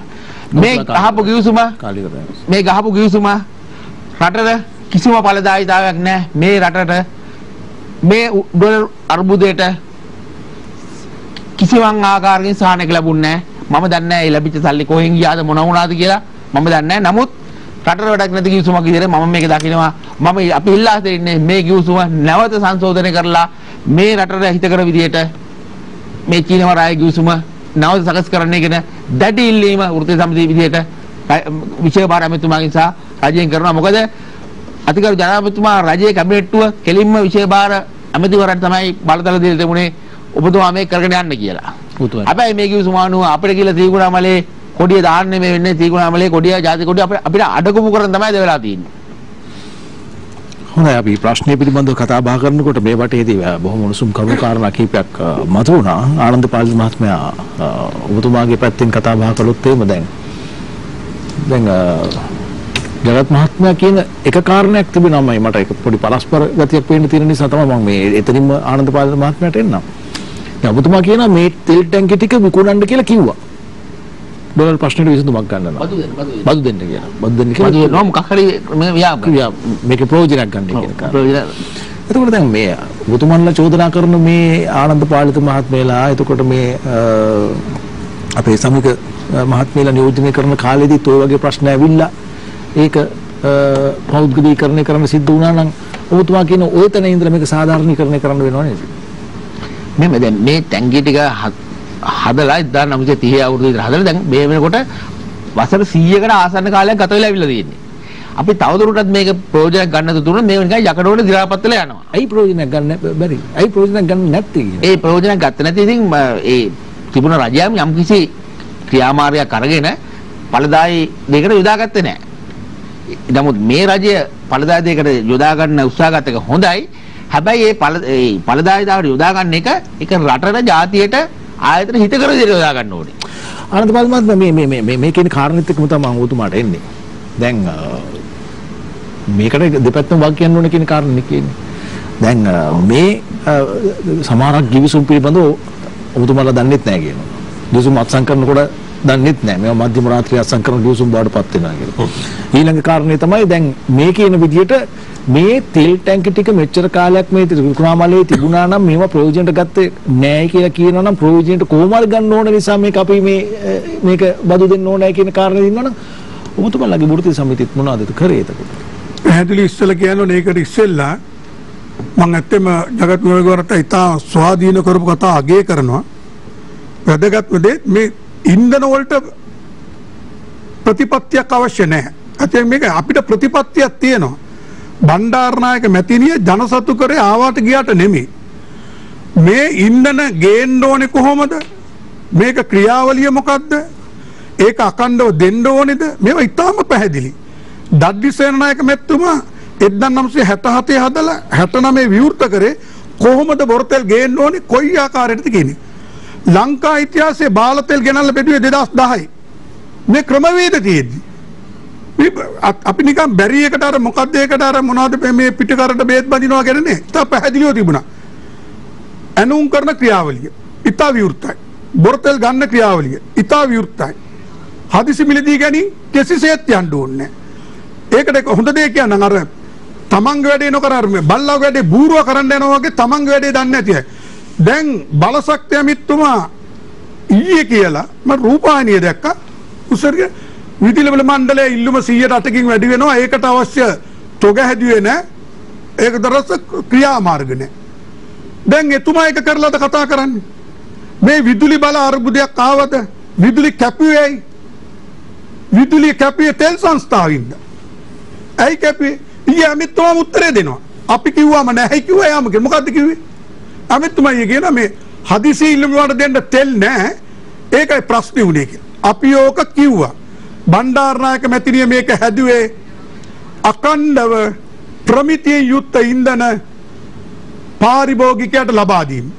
ඊළඟට දලස්සල පෙරමුණක් පැහැදිලිව කිව්වා පනතකින් තියනවා කනිජ තෙල් පනත අනුව විදුලි බල මණ්ඩලයට ඉන්ධන දෙන්න පුළුවන් තෙල් සංස්ථාවට පමණයි. ආරක්ෂිත තොග තියාගන්න ඕනේ තෙල් සංස්ථාව. ඉල්ලනකන් ඉන්න නෙමෙයි තොග තියාගන්න ඕනේ. එහෙනම් තොග නැත්නම් තොග නැති කරේ කවුද? ඇමතිවරයාගේ කාර්යභාරය ඉටු කරාද? ඩොලර් ප්‍රශ්නය අපම මහ බැංකුව අධිපතිවරයා කියනවා නැව ගෙනල්ලා ඩොලර් හොයන්න දෙන්න එපා. නැව ගේන සැලැස්ම අපිට දෙන්න. ඔක්කොම දොඩම් ගෙඩ බදා ගත්තා වගේ ඔක්කොම ගැන දන්නවා. හැබැයි ආණ්ඩුවත් එක්ක ඇතුලේ සම්මුතියකට වැඩ කරේ නැහැ. ආණ්ඩුව කියන්නේ කැබිනට් එකේ තනි ඇමති නෙමෙයිනේ. ආණ්ඩුවත් එක්ක කතා කරන්න ඕනේ. මුදල් ඇමතිත් එක්ක කතා කරලා ගේන්න ඕනේ. අපි බොරතෙල් ගෙනාවේ කොහොමද? අදත් කියන. පස්සේ මේ ඔක්කොම ඉල්දාරි පිළිගත්තා. මුලින් පච කිව්වා. අන්තිම ආණ්ඩුවත් පච කරලා රටේ ජනතාව පාර දිද්දා. කොන්සියෝ කියන නයිජීරියන් සමාගමට දුන්නේ ඉතිහාසයේ කවදාකවත් තෙල් දුන්නේ නැති සමාගම. අපේ රටේ බොරතෙල් ගෙනල්ලා නැද්ද 1969 ඉඳලා? දීර්ඝ කාලීන ගෙනාවේ. හොඳටම නැද පෙරදිග අර්බුද තියෙද්දි ලෝකයේ වැඩිම ඉන්ධන මිල වැඩි වුණේ 2008. ගෙනාවේ නැද්ද? ඉරාන ඉරාකේ යුද්ධයව අර්බුදාව ඉරානයේ සම්බාධකව පිරිපහදු වැව්වද? නැහැ. ඇයි? විෂය අනුබද්ධිතව හරියට වැඩ කරා. හැබැයි අමතිවරයා වැඩ කරනවාද කියලා හොයන්න පාලකයෝ හිටියා. අමතිවරයාට පිස්සු නටන්න දීලා අහක බලන් හිටියේ නැහැ. ඒකින්ද තමයි අර කූඩාටම රිංගප්පු ඔට්ටුව වගේ දැන් ආණ්ඩුවට ඇවිල්ලා කියනවා කරන්න බැරි නම් කියන්න අපි දෙන්නම් සැලසුම් කියලා. කවුද මේ කියන්නේ? ආණ්ඩුවේ ඉන්න බලශක්තිය ඇමති. එහෙනම් ආණ්ඩුවට තොයරුම් ගන්න බැරි නම් අපිට පුළුවන්. ඉතා පැහැදිලිව ඉන්ධන ක්‍රමවේද තියෙනවා. අදයි නැත්ත දෙන්න වෙලා තියෙන්නේ. නැත්ත නැතුව ඩීසල් දෙන්නේ. දැන් විදුලි බල මණ්ඩලයේ සංඛ්‍යාල එක්කනේ කිව්වා මිලියන 60යි. මේ ප්‍රමාද ගාස්තු. කවුද ගෙව්වේ? මේ සැලසුමක්ද? මේවට සැලසුම් තියෙනවා. ඇමතිවරයෙක් නිලධාරියෙක් කියන පදයට නටනවා නම් නිලධාරිත් එක්ක එකතු වෙලා නැව් සමාගම් වලට නම් වැඩ කරන්නේ මේ தත්ත්වය ඇති වෙනවා. ඒකට තමයි ඇමතිවරු පත් කරේ. මේ තෙල් විදුලි බල මණ්ඩලයෙන් ඩොලර් ඉල්ලනවා. අද විදුලි බල ඇමතිතුමා කියනවා ඔහුගේ සීලු ක්‍රියා හරි කියන්නේ හැබැයි යෝ මේ හැම මොහොතකම පෙනී හිටියේ ඇමතික වගකීම විදුලිය කපන්න නෙමෙයි කියන එක. බලශක්ති ඇමති මොකද කරේ? මාස 17ක් ඉන්ධන මිල වැඩි වුණා හැංගිලා හිටියා. මාස 2ක් වැඩි වුණා ඉන්ධන මිල වැඩි කරා. ඊළඟට දෙසැම්බර් 20 ලෝකයේ ඉන්ධන මිල මාස 3ක් අඩු වුණා. තෙල් සංස්ථාවේ පරිභෝජනය අඩු කරන්නයි ඉන්ධන ඩොලර් ඉතුරු කරගන්නයි කියලා වැඩි කරා. පිරිපහදුව 3 පාරක් දැන් 2 පාරක් වැහුවා. ඇමති ඉන්නේ මිල වැඩි කරන්නයි මිනිස්සුන්ගේ කලවරේ තියන්නයි පිරිපහදුව වහන්නයි. එහෙම ඇමතිවරු ඕනේද? ආණ්ඩුව අසාර්ථකයි කියන්නේ අසාර්ථක නම් ඇමතිව ඉවත් කරලා තීන්දුව ගන්න ඕන. ආණ්ඩුව කියන්නේ තනි ඇමති කෙනෙක් කියලා ජනාධිපතිතුමා හිතනවා ලොකු වැරදීමක්. බලශක්ති ඇමතිතුමා මගේ ඒවට කවුරුත් ඇඟිලි ගහන්න බෑ. හරියට කරා නම් එකගයි. දැනුත් කියනවා අද මහජන උපයෝක්තා කොමිසමේ සභාපති කියනවා ජනතාවට විදුලිය අඩු කරන්නලු. තාම බැරි වෙලා තියෙනවා ආණ්ඩුවේ කිසිම තැනක විදුලි කප්පාදුවක් කරගන්න. වීදි ලාම්පුවක් කරන්න. ජනතාවට සල්ලි නැහැ. අනිත් එක පැහැදිලිව කියනවා මේ විදුලි කප්පාදු ඉදිරියට එනවා. එන්නේ නැති එක කියන්න ඕන කවුද? බලශක්තිය ඇමති. පිරිපහදුව පටන් ගත්තට 4 වෙනිදා ඉඳලා ඉන්ධන නිකුත් වෙන්නේ වැදගත් දේ මෙක්ටික් ටොන් 5000ෙන් පිරිපහදු කරන්න කියලා හෙලි කරන්න. 5000ෙන් නම් 120යි විදුලිය කැපෙන්නේ 3000ෙන් නම් 140ක් විදුලිය කපන්න වෙනවා. මොකද අපේ ධාරිතාව අඩුයි. අපිට අනිවාර්යෙන් අවුරුද්දකට අපි නැව් 4ක් ගේනවා දැවිතෙල්. ඒ දැවිතෙල් ටික තමයි විදුලි බල ඇමති ඉන්දියාවෙන් ගන්නේ. බේරගන්න මෙතුමලා ආවේ. දැන් තෙලුත් නැහැ විදුලියත් නැහැ දෙකම පාලනය කරන්නේ ඉන්දියාව. මේක ඇත්ත කතාවන්නේ. මේ තියෙන ලියුම අපි අවසන් කරන්න. මේ ලියුමට එහා ගම්මපිලවිත්ව අඩියක් තිබ්බේ නැහැ. මේකේ ගුප්තා කියනවා අවුරුදු 35කට හෝ ඊට වැඩිය මේ ගිවිසුම ක්‍රියාත්මක කරන්න. මේ ඉල්ලීමක් කරන්නේ අවුරුදු 35කට ඊට වැඩි. අන්තිමට මොකද කරේ? පහළ අංගණය ගත්තනම් අපිත් එකඟයි. අපි හැමදාම කිව්වා අධිකරණයේ තීන්දුවක් ගන්න. ඒ තීන්දුව අනුව අපි එකඟයි. පහළ අංගණේ ජොයින්ට් වෙන්චර් එකට ගියා නම් අපි බංකරිනුත් කරනවා, තෙලුත් බානවා, අපි ඔපරේෂන් එක කරනවා. දැන් අපිට කැලේ තියෙන ටැංකි ටිකක් දීලා සිංහ කොඩිය ගලවගෙන කොහෙදෝ දුවනවා. ජාතිය තව රවට්ටන්න එපා. ජාතික ඇඳුමැන්ද කියලා සිංහල භාෂාවේ තියෙන උපරිම වචන කිව්වා කියලා ජනතාවට සෙතක් වෙන්නේ නැහැ. ඒකින්ද ජනාධිපතිතුමා අවදි වෙන්න ඕනේ. එතුමාව විශ්වාස කරා මහින්ද රාජපක්ෂ ජනාධිපතිතුමාගේ ඒ ජනතා සම්බන්ධයක් උඩ ඉඩහෝ එතුමාට එක්ක එකතු වුණා. එහෙනම් එතුමා දැනගන්න ඕනේ ජනාධිපතිවරයා අසීමිත බලතලක් ගත්තා නම් 3න් 2කට තරම් ජනතාවට මේ විදියට ජාතික සම්පත් විකුණලා ඉන්දියාවට අපේ විදුලියයි අපේ තෙලුයි දීලා ජාතික ආරක්ෂාවයි පාවා දෙන්න එපා. අඩු ගානේ 74 වෙනි නිදාස් උත්සවයේදී කියන්නේ මේ දේශද්‍රෝහී ගිවිසුම අවලංගු කරනවා කියලා. බොහොම ස්තුතියි. අපි කතා බහ කරමින් සිටින්නේ කනිද තෙල් නීතිගත සංස්ථාව වර්තමානයේදී මුහුණ දී තිබෙන අර්බුදය. මේ අර්බුදය රටේ ජනතාවට කොයි විදිහටද බලපාන්නේ? මේක විසඳා ගන්නට ක්‍රමවේදයක් තිබෙනවාද? උත්සාහයක් තිබෙනවාද? ආණ්ඩුව පැත්තෙන් කොයි වගේ තීන්දුව తీරනද ගන්නෙ? විපක්ෂයේ පැත්තෙන් බැලුවොත් මේකට කියන විකල්පය කුමක්ද කියන කාරණය සම්බන්ධයෙන් සූදානම් වන්නේ දෙවෙනි විරාපේ ලබා ගන්නට.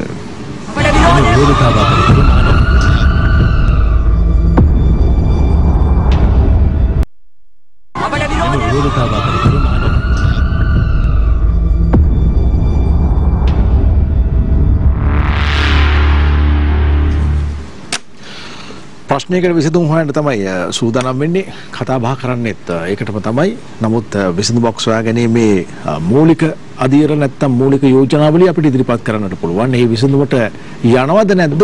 විසඳුම ක්‍රියාත්මක කරන්නට අවශ්‍ය කරන පියවරයන් ගන්නවද නැද්ද කියන කාරණය අදාළ බලධාරීන්ට බාරයි. ඔවුන්ගේ අවධානයට පමණයි අපි මේ සාකච්ඡාව යොමු කරන්නේ. ඔවුන් අතේ තමයි මේ විසඳුම ක්‍රියාත්මක කරනවද නැත්නම් මේක තෝරා ගන්නවද නැද්ද කියන අයිතිය තිබෙන්නේ. බලය සහ වගකීම තිබෙන්නේ. බන්දුල මහත්මයා දැන් අපි කතා බහ කරමින් සිටිපු කාරණේ අරගෙන බැලුවාම දැන් ත්‍රිකුණාමලයේ තියෙන තෙල් ටැංකි ටිකක් දුන්නා. එතකොට බදු දුන්නා.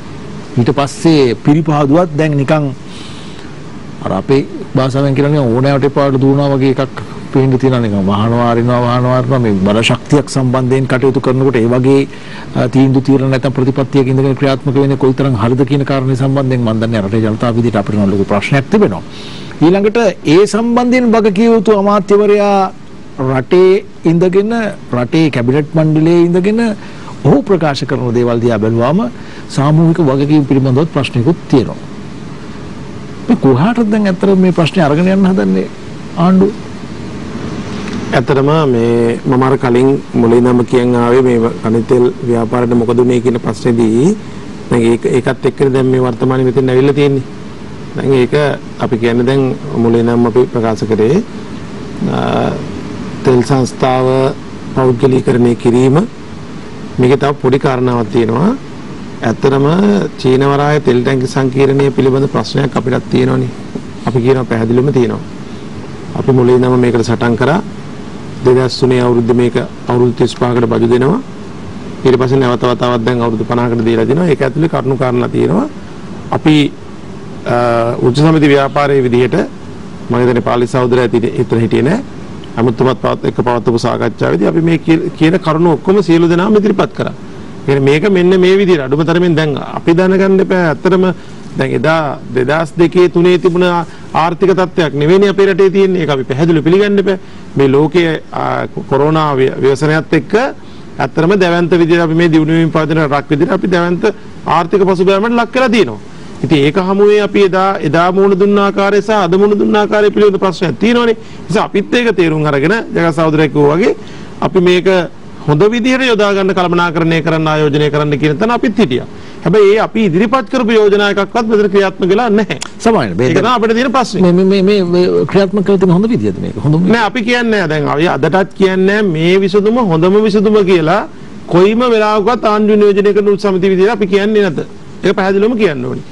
ඒ වගේම හැබැයි එදා 2017 අර්ජුන රණතුංග අමාත්‍යවරයා ගෙනාවේ මේට වැඩිය හාස්පති වෙනස් දෙයක්. ඊට වැඩිය මේ විසඳුම හොඳයි කියන එක අපි කියන. හැබැයි මේක හොඳම විසඳුම නෙවෙයි. හොඳම විසඳුම නෙවෙයි. නෑ. ජගත් සහෝදරයා හිටියා එදා. සාකච්ඡාවේදී පරේගමන සභාව වුණා. ටැංකි 10ක් කොහොම ඔබතුමාලා 20ක් කිලෝමීටරකට එකඟ වුණා. නෑ පාලි සහෝදරයා අර්ජුන රණතුංග ඇමතිතුමා ගෙනාපු යෝජනාවලිය පිළිබඳව ඔබතුමාටත් හොඳ දැනුමක් තියෙනවනේ. එතුමා ගෙනාවේ අවුරුදු 99කට පාල ටැංකි අංගනය ඉන්දියාවට බජු දෙනවා. ඒකම තමයි මේක තියෙන්නේ. 50න් ඒකේ ගිවිසුමක ඒක 99 වැඩි කිරීම 2 99 වැඩි කිරීම 2 99 දෙකක් තමයි ආ යෝජනා කරලා තියෙන්නේ. ඒක හරි. කාලය පිළිබඳව ප්‍රශ්නයක් තියෙනවා. 50 කියන්නේ 50 හරි. මේක ඊට භයංකරයි. නමුත් ප්‍රශ්නේ තිබුණේ නෑ සහෝදරයා ඉහළංගනේ කාලයක් නෑ මේ පාර. ඒකයි දරුණු. සහෝදරයා මෙහෙමනේ තිබුණේ අර්ජුන රණතුංග ඇමතිවරයාගේ තිබ්බේ පහළංගනේට අවුරුදු 9 වැඩි කිරීම 2. බෙන්න පුළුවන්. මේ ජොයින්ට් වෙන්චර් එක යන එකට 150 හරිද? 50යි 50යි. හැබැයි මේක මම කියන්නේ හොඳම විසඳුම කියලා කොයිලාවත් කියන්නේ අපිට 51යි අර පැත්තට 49යි. ඒකේ ගත්තාම අරකට වැඩිය මේක හොඳයි. කාලය අඩු වෙලා තියෙනවා. හැබැයි අමතක කරන්න එපා. ටැංකි 24ක් CPC එකට හම්බෙන්නේ වෙනමම බදු. හැබැයි අරකේ තිබ්බේ එහෙම නෙමෙයි සහෝදරයා. ඒකේ තිබ්බේ ජොයින්ට් වෙන්චර් එකකින් නෑ බොරු කියන්න එපා. 10 20 කරා මෙතුමලා හිටියා. ජොයින්ට් වෙන්චර් එකකින් ඔයා හිටියේ නෑ සාකච්ඡාවට. ඒකාබද්ධ ඔයා හිටියේ නෑ මෙතුමා හිටියා. ගන්න තිබ්බේ. නෑ මෙතුමා ඔයා හිටියේ නෑ මේ කරලා අවුරුද්දටියක් කරලා දෙන්නම් කිව්වා. ඒකාබද්ධ දෙන්න කියලා ඒකාබද්ධ 10ක් දෙන්න ඩිරෙක්ට් ආයිලා දිනේ. අපි තර්ක කරන්නේ සාපේක්ෂව. මම තර්ක කරන්නේ සාපේක්ෂව මේක හොඳම විසඳුම කියලා මම කියන්නේ නැත. මේක ජාතික අපරාධයක්. සාපේක්ෂව අර්ජුන රණතුංග ඇමතිවරයා එදා ඉදිරිපත් කරපු යෝජනාවට වැඩිය සාධනීය කාරණා මේක තියෙනවා කියන එක මම කියන්නේ. කොහෙද අපි කිවිසුම දාන්නේ නැතුව කොහොමද කියන්නේ එළියට? ඒක හරි. මේක නෙමෙයි කතාව. මේක නෙමෙයි වැදගත් කතාව තියෙන්නේ. හැබැයි අමතක කරන්න එපා 2003 අවුරුද්දේ IOC සමාගම ආවට පස්සේ මෙරට තෙල් ව්‍යාපාරිට තරඟකාරීත්වයක් ගේන්න කියලා ඇවිල්ලා ඇති කරේ මොකද්ද කියලා. දැන් ප්‍රසන්න සහෝදරයාටත් මතකයි පහුගිය දවස්වල IOC සමාගම රුපියල් 5කින් රුපියල් 4කින් රුපියල් 6කින් අපේ මේ එක්ක ඩීසල් පෙට්‍රල් මිල වැඩි කරනවා. මොකද පාඩු ලබනවා. දැන් වර්තමාන තත්ත්වය ගත්තොත් එහෙම අද ඩීසල් ලීටරයකින් රුපියල් 30ක් පාඩුයි ලෝක වෙළඳපොලේ මිලත් එක්ක. මේ ඉන්ධන මිල තීරණය කරන්නේ පාලි සහෝදරයා දේශපාලනීකරණය කරයි ඒක. ඉන්ධන මිල තීරණය කරන්නේ ලෝක වෙළඳපොලේ තෙල් මිල, ඒ වගේම විදේශ විනිමය අනුපාතය, බදු. ඔන්න ඔය කාරණා තුන තමයි ප්‍රධානම බලපාන්නේ. එතකොට මේ අද ලබන පාඩුවට තව ටික දවසක් යනකොට IOC සමාගම ආයෙත් ලීටරයකින් රුපියල් 4-5ක් වැඩි කරයි. ඒතර මොකද වෙන්නේ? රාජ්‍ය ව්‍යාපාරයක් විදිහට දැන් ශ්‍රීමාව බණ්ඩාරනායක මැතිණිය මේක රාජ්‍ය ව්‍යාපාරයක් බවට පත් කරන්න මූලිකම හේතුව තමයි බහුජාතික සමාගම් මේ රට පාලනය කරනකොට බහුජාතික සමාගම් ලෝක වෙළඳපොලේ තෙල් මිල අඩු වෙනකොට අපේ රටේ ජනතාවට සහනයක් දුන්නේ නැහැ. අන්න ඒක තමයි මේක ප්‍රධානම කාරණාව ජනසතු ව්‍යාපාරයක් බවට පත් කරන්න. හැබැයි අද නෑනසලගේ ආණ්ඩුව දෙන්නේ නැහැ. දැන් වෙලා තියෙන මොකද? ඕක ඉවරනවා මං කියන්නම් IOC සමාගම ව්‍යාපාරයෙන් අයින් වෙනවා. දැන් අපි කියන්නේ ඕක මොකක්ද? ව්‍යාපාරයෙන් අයින් වෙලා ඒ 100ට 5 හරි 10 හරි මෙතුමා කියන විදිහට 15 හරි නැවත වතාවක් බෙදන්න වෙන්නේ පෙට්‍රෝලියම් එකට. ඒ නිසා මේ IOC සමාගම පහුගිය කාලේ උතුරු නැගෙනහිර යුද්ධ කරානේ. උතුරු නැගෙනහිර යුද්ධ කරනකොට IOC සමාගමට ශ්‍රී ලංකා කනිත් තෙල් නීතිගත සංස්ථාවෙන් රුපියල් මිලියන 945ක් දුන්නා. රුපියල් මිලියන 645ක් නැතිකට. මොකද ඒ දුන්නේ ඒ ත්‍රිකුණාමලේ තෙල් ටැංකි ටික IOC එකට අයිති වෙලා තිබ්බ බෙදාරීම් කටයුතු කරන්න. හැබැයි අපිට උතුරට තෙල් ටික යවා ගන්න විදියක් නැහැ. අර ටැංකි ටික පාවිච්චි කළා.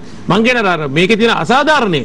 හැබැයි IOC සමාගමට ලංකා කනිත් තෙල් නීතිගත සංස්ථාවෙන් දෙන්න උනා රුපියල් මිලියන 645ක්. සමිසාදර පිළිගන්නවනේ. 645ක් දෙන්න උනා. මම කියන්නේ මේ මොන තරම් අපරාධයක්ද? ඒ නිසා මේ වගේම තමයි අර ප්‍රතිපත්තියක් නැහැ කියලා කොට ශ්‍රීමාව බණ්ඩාරනායකට ප්‍රතිපත්තියක් තිබ්බා. ඒ නිසා තමයි මේක තිබුණා. මහින්ද රාජපක්ෂ ජනාධිපතිතුමාට තිබ්බා. මහින්ද රාජපක්ෂ ජනාධිපතිතුමාට තිබ්බා. ගෝඨාභය රාජපක්ෂ ජනාධිපතිතුමාට හැබැයි UMP එකට ප්‍රතිපත්තියක් නැති නිසා තමයි රාජ්‍ය ව්‍යාපාර 400න් හම්බන්තොට වරාය මම දැක්කදා රංජන් සහෝදරයා හොඳ කතාවක් කිව්වා. රංජන් සහෝදරයාත් ඉදා අපි දෙන්න ඉඳපු සාකච්ඡාවේ රංජන් සහෝදරයා කිව්වා අද මේ බලශක්ති ක්ෂේත්‍රයේ අර්බුදයට අර අපේ හයි කරලා තිබු සුළං බලෙන් ක්‍රියාත්මක කරන බලාගාරයට මොකද උනේ? හම්බන්තොට ඉදමත් එක්ක දුන්නේ ඉඳ එක ගලවන්න උනා. අද අඩුමතරමින් ඒ වෙනකන් මෙගාවොට් 3ක් 4ක් ඊට වැඩි යුනිට් 5ක් නවත්තලා ඔබතුමා මේ හොඳයි ව්‍යාපාර 400 හම්බන්තොට වරායට එනකොට 95 මේක දෙන්න බෑ කියලා ගල්ලංගුරු බෑයි කියලා ජනාධිපතිතුමා ගල්ලංගුරු බෑයි කියලා. හරි සමික් මහත්මයා ඔබතුමාගේ කාකාලය මෙතුමා මේ පැහැදිලි කිරීමක් කරන්න ඕනේ මේ ප්‍රසන්න මේ ශ්‍රීමාව බණ්ඩාරනායක මැතිණියට මේ ප්‍රතිපත්තියක් තිබුණ නැහැ කියලා අපි කිව්වේ නෑ. අපි කියන්නේ ශ්‍රීමාව බණ්ඩාරනායක මැතිණිය මේක දුරදිග බලලා ගරු ටීබී ළඟරත්න මැතිතුමා මේක ජනසතු කළා. එතකොට ඩල්ලි සේනානායක මැතිතුමා මේකට පිරිපහදුව එකතු කළා. හරිද? එතකොට ඔහොම විවිධ ආණ්ඩු මේක කරගෙන ආවා. අඩු සහ වැඩි වශයෙන් මෙතුමා කියන කතාව ඇත්ත. එතකොට මෙතන තියෙන ප්‍රශ්නේ මේ බලශක්ති අර්බුදයට මේ හේතු හොයන්න දැන් අපි මේ ප්‍රසන්න මේ රටේ මහ ජනතාව දැනගන්න ඕන මේ ಖನಿಜ තෙල් නීතික සංස්ථාව ඒ සේවකයෝ සහ මේ ಖනිජ තෙල් නීතික සංස්ථාව නඩත්තු වීම පිළිබඳව විශාල කතිකාවක් ගොඩනැගිලා තියෙනවා මේ රටේ. ඒ කියන්නේ මේ පාලකයෝ කියන්න උත්සාහ කරනවා මේ ಖනිජ තෙල් නීතික සංස්ථාව මේ පාඩුයි මේක නිකන් සල්ලි ගිලිනවා වගේ කතාවක්. එතකොට අපි පැහැදිලිව කියන්න ඕනේ මේ ಖනිජ තෙල් නීතික සංස්ථාවේ සේවකයෝවත් මේ ಖනිජ තෙල් නීතික සංස්ථාවේ ඉන්න කිසි එක්කෙනෙක් මේ ಖනිජ තෙල් නීතික සංස්ථාවට අද උදා වෙලා දෙන මේ ඉරණමට මේ හවුල්කාරයෝ නෙමෙයි. අපි මේ ಖනිජ තෙල් ලීටරයකින් මේ රුපියලක් විතර තමයි මේ ಖනිජ තෙල් නීතික සංස්ථාව නඩත්තු කරන්න මේ බිල්ඩින් වල AC දාන්න මිනිසුන්ට පඩි ගෙවන්න ඔක්කොම දෙන්න සභාපතිතුමාලාට පඩි ගෙවන්න සභාපතිතුමාලාට මේ ඉන්ධන දීමනා ගෙවන්න මේ අපි ඔක්කොටම මේ රුපියලක් විතර තමයි මේකෙන් යන්නේ. ඒකට මේක මේ සීමා පනවලා මේ ಖනිජ තෙල් අර්බුදයට විසඳුමක් ලැබෙන්නේ නැහැ. අපි එදා ඉඳලම කිව්වා මේ ಖනිජ තෙල් නීතික සංස්ථාවට තියෙන ප්‍රශ්නයක් තියෙනවා මේ මෙතුමා කියනවා වගේ මේ රටේ ජනතාවට ලාභයට ඉන්ධන දෙනවද වැඩිමිලට ඉන්ධන දෙනවද කියන එක මේ ප්‍රසන්න ඒක ඇවිල්ලා රටේ ආණ්ඩුවේ ප්‍රතිපත්තිය.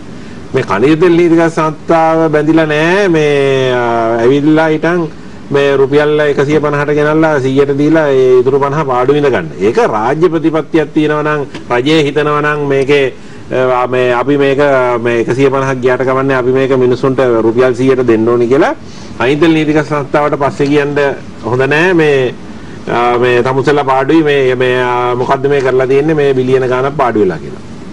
මේක ප්‍රසන්න මේ නිකන් අපි මේ ආත ගන්නවා නිකන් සමික සහෝදර ඒක තමයි මම පැහැදිලි කිරීමක් කරනවා. ඔබතුමා පිළිගන්නවද මම ප්‍රශ්න කරන්නේ ඔබතුමා පිළිගන්නවද 2007 වෙනකන් ඔය ව්‍යාපාරي ඔය විදිහට බැලන්ස් කරගෙන ගියා නම් 2006 වෙනකන් IOC එකට බිලියන 5ක් දෙන්න උනානේ මහා භාණ්ඩාගාරයට. ඒ වෙලාවේ පාලි සහෝදර අවංකවම කියන්නේ ඒ වෙලාවේ බිලියන 5ක් අවුරුදු දෙකකට දෙන්න උනා නම් ඉස්සරහට තව අවුරුදු කීයකට IOC සමාගමට දෙන්න වේද කියන්නකො. දැන් ඒක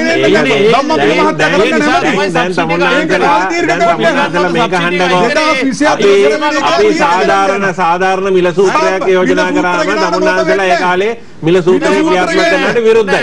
දැන් කියනවා අපි කියන්නේ අපි එදා මිල සූත්‍රය ක්‍රියාත්මක කරන්න ඕනේ කියලා අපි අදත් කියනවා. සාධාරණ නෙවෙයි. අදත් මිල සූත්‍රය සාධාරණ මිල සූත්‍රය රටේ ක්‍රියාත්මක ඒකට තමයි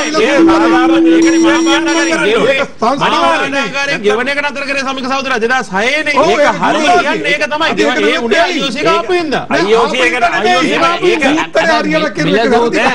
මිල සූත්‍රය ක්‍රියාත්මක කරා නම් වර්තමානයේ අද දින තත්තර වඩා පෙට්‍රල් ඩීසල් මිල යනවා මේ අපි කියන්නේ මේ බලදක්කමත් දැල්සේ ලංකාවේ කරත් එක්ක. ඒ නීතික සංස්ථාව ආයතනයක් හැටියට බංකොලොත් කියන්නේ මිල සූත්‍රය ක්‍රියාත්මක කරනවා. අපි කියන්නේ මිල සූත්‍රේ යන්න 2019 දෙසැම්බර් ඉඳලා 2019 දෙසැම්බර් ඉඳලා 2021 මැයි වෙනකන් කීයද මිල සූත්‍රය තිබුණා නම් මේ පෙන්නන්න මෙන්න මේගොල්ලෝ මොකද්ද කරේ සහෝදරයා 2018 මිල සූත්‍රය ක්‍රියාත්මක කළා මොකද රුපියල් බිලියන කීයක් පාඩුනාද නෑ ඒක ඔය පාඩුවක් නෙමෙයි ඔක තේරුම ආණ්ඩුව නොදුන්න සල්ලි කියන්නේ ආණ්ඩුව වගකීම ඉටු කරන්න ඕනේ පාඩු නෑ මිල සූත්‍රය අපි ආණ්ඩුව දුන්නේ සමික සහෝදරයා කණිය තෙල් නීතික සංස්ථාව ශක්තිමත් කරන්නයි ණයට දීලා නෑ තෙල් රටේ මිනිසුන්ට අඩුවට තෙල් දෙන්නයි දෙකම කරන්න බෑ හරිද දෙකෙන් එකයි අපි කියන්නේ ඒක තමයි මේ රටේ මහ ජනතාව දැනගන්න දකුණු ආසියාවේ ප්‍රසන්නවද දකුණු ආසියාවේ අඩුම දෙකෙන් එකයි කරන්න පුළුවන් දකුණු ආසියාවේ තෙල් බිල බැලුවොත් අපිට වඩා කියලා උඩ රටවලේ අපිට වඩා පාකිස්තානයේ මිල ස්ථායි කරන අරමුණට මොකද උනේ තමුන්නාදලා කොහේකට උත්තරයක් මුතුපත්තා විනාඩිය තියෙනවා මිල ස්ථායි අපි මේ සියලු දේවල් එකඟයි මේක සහෝදරයා අයිතල් නීතික සංස්ථාව ශක්තිමත් කරන්නයි රටේ ඉන්ධන මිල අඩු කරන්නයි දෙක තුනක් කරන්න බෑ මේකේ කරන්න ඕනේ මේමයි මේකේ කරන්න ඕනේ ආණ්ඩුවත් සාධාරණ බදු මුදල් ප්‍රතිපත්තියකට යන්න ඕන. හරිද? ආණ්ඩුව පැහැදිලිව කියන්නේ මේ රටේ මිනිස්සු දැනගන්න ඕන ආණ්ඩුව අසාධාරණ බදු ප්‍රතිපත්තියෙන් මිදිලා සාධාරණ බදු ප්‍රතිපත්තියකට ගියේ නැත්තම් මේ වැඩේ කරන්න බෑ. එතකොට කණිය තෙල් නීතික සංස්ථාවේ සේවකයෙක් හැටියට වැඩිම බදු සේවකයෙක් හැටියට අපේ යුතුයකමක් තියෙනවා අපි මේ වෘත්තීය සමිති නායකයෙක් හැටියට අපේ සමාජිකයෝ පොළඹවන්න ඕනේ යම්කිසි ප්‍රමාණයකට මේ ඵලදායීතාවය වර්ධනය කරලා මේක ගෙනියන්න. අපේ යුතුයකමක් ඒක. අපේ වගකීමක්. ඒ වගේම තමයි මේ රටේ පාලකයෝ දැනගන්න ඕනේ මේ කණිය තෙල් නීතික සංස්ථාවට මේ තියෙන ඉන්ධන ගෙන්වීම සම්බන්ධයෙන් තියෙන අර්බුද. ඒ කියන්නේ කාලෙන් කාලට මේ එක එක මේ කොහෙවත් නැති මේ හොයාගන්න බැරි සමාගම් එක්ක ගිවිසුම් ගහලා මේවා කරලා බැංකු ගිණුමක්වත් නැති සමාගම් ගෙනල්ලා මේ බොරතෙල් ගෙන්නන්න දීලා මේ අපරාධේ කරන්නේ නැතුව මේ බොරතෙල් ගෙන්නන්න මේ සමාගමකට දීලා නයිජීරියානු සමාගමකට දීලා ඒ මාස 6ක් තිස්සේ බොරතෙල් සපයන්න ඒගොල්ලන්ට බැරි වුණා. එතකොට අවසානයේ ප්‍රතිඵලය මොකද්ද? අපිට පිරිපාදුව වහන්න වුණා. හරිද? තමුන්නාන්සලා මේ පිරිපාදුව වහන්න අපි පිරිපාදුව අරනවා කියලා තැන් තැන් වල කියවට වැඩ නැහැ. පිරිපහදුව අරින්න මේ පිරිපහදුව ස්ථිරසාරව හැමදාම පවත්වාගෙන යන්න වැඩ පිළිවෙලක් අවශ්‍යයි. පිරිපහදුව වහනකට අනිවාර්යයෙන් කැමති නැහැ. නමුත් අපි අරින්න කියලා පිකටින් කරනකොට තමුන්නාන්සලා ඒකටත් කැමති. රූට් ඔයිල් එක එන දවසට මොකටද පිකටින් කරන්නේ? රූට් ඔයිල් එක අපි කියන්නේ කොහොමද එන්නේ? මේමයි එක රූට් ඔයිල් එක හරිද? ඊළඟ ආවේ නැත්තම් අපි කියන්නේ අකණ්ඩ ඒක ආණ්ඩුව නියෝජනය කරන සාධික කරන්න ආණ්ඩුව නියෝජනය කරන මම ඕන දරගෙන ඉන්න පිරිපාදුව පෙනිසින්න අපි මේව එකක් ගෙනල්ලා අද කියන්නේ ඕගොල්ලෝ ඕකට යන්න එපා. ආණ්ඩුව පෙරලන්න ඔයාලා ඉතිහාසෙවත් ආණ්ඩුව තිබුණ කාලේ අඩුම තරමේ එළියට ඇවිල්ලා තියෙනවද? මේක අපිට හෙට ගන්න උවමනා එළියට ඇවිල්ලා තියෙනවද කියන්නකෝ ආණ්ඩුව තියෙන කාලේ? සපුගස්කන්ධ පිරිපාදුව කියන්නේ අපේ රටේ තෙල් පිරිපාදු කරන දේ එකම මධ්‍යස්ථානේ.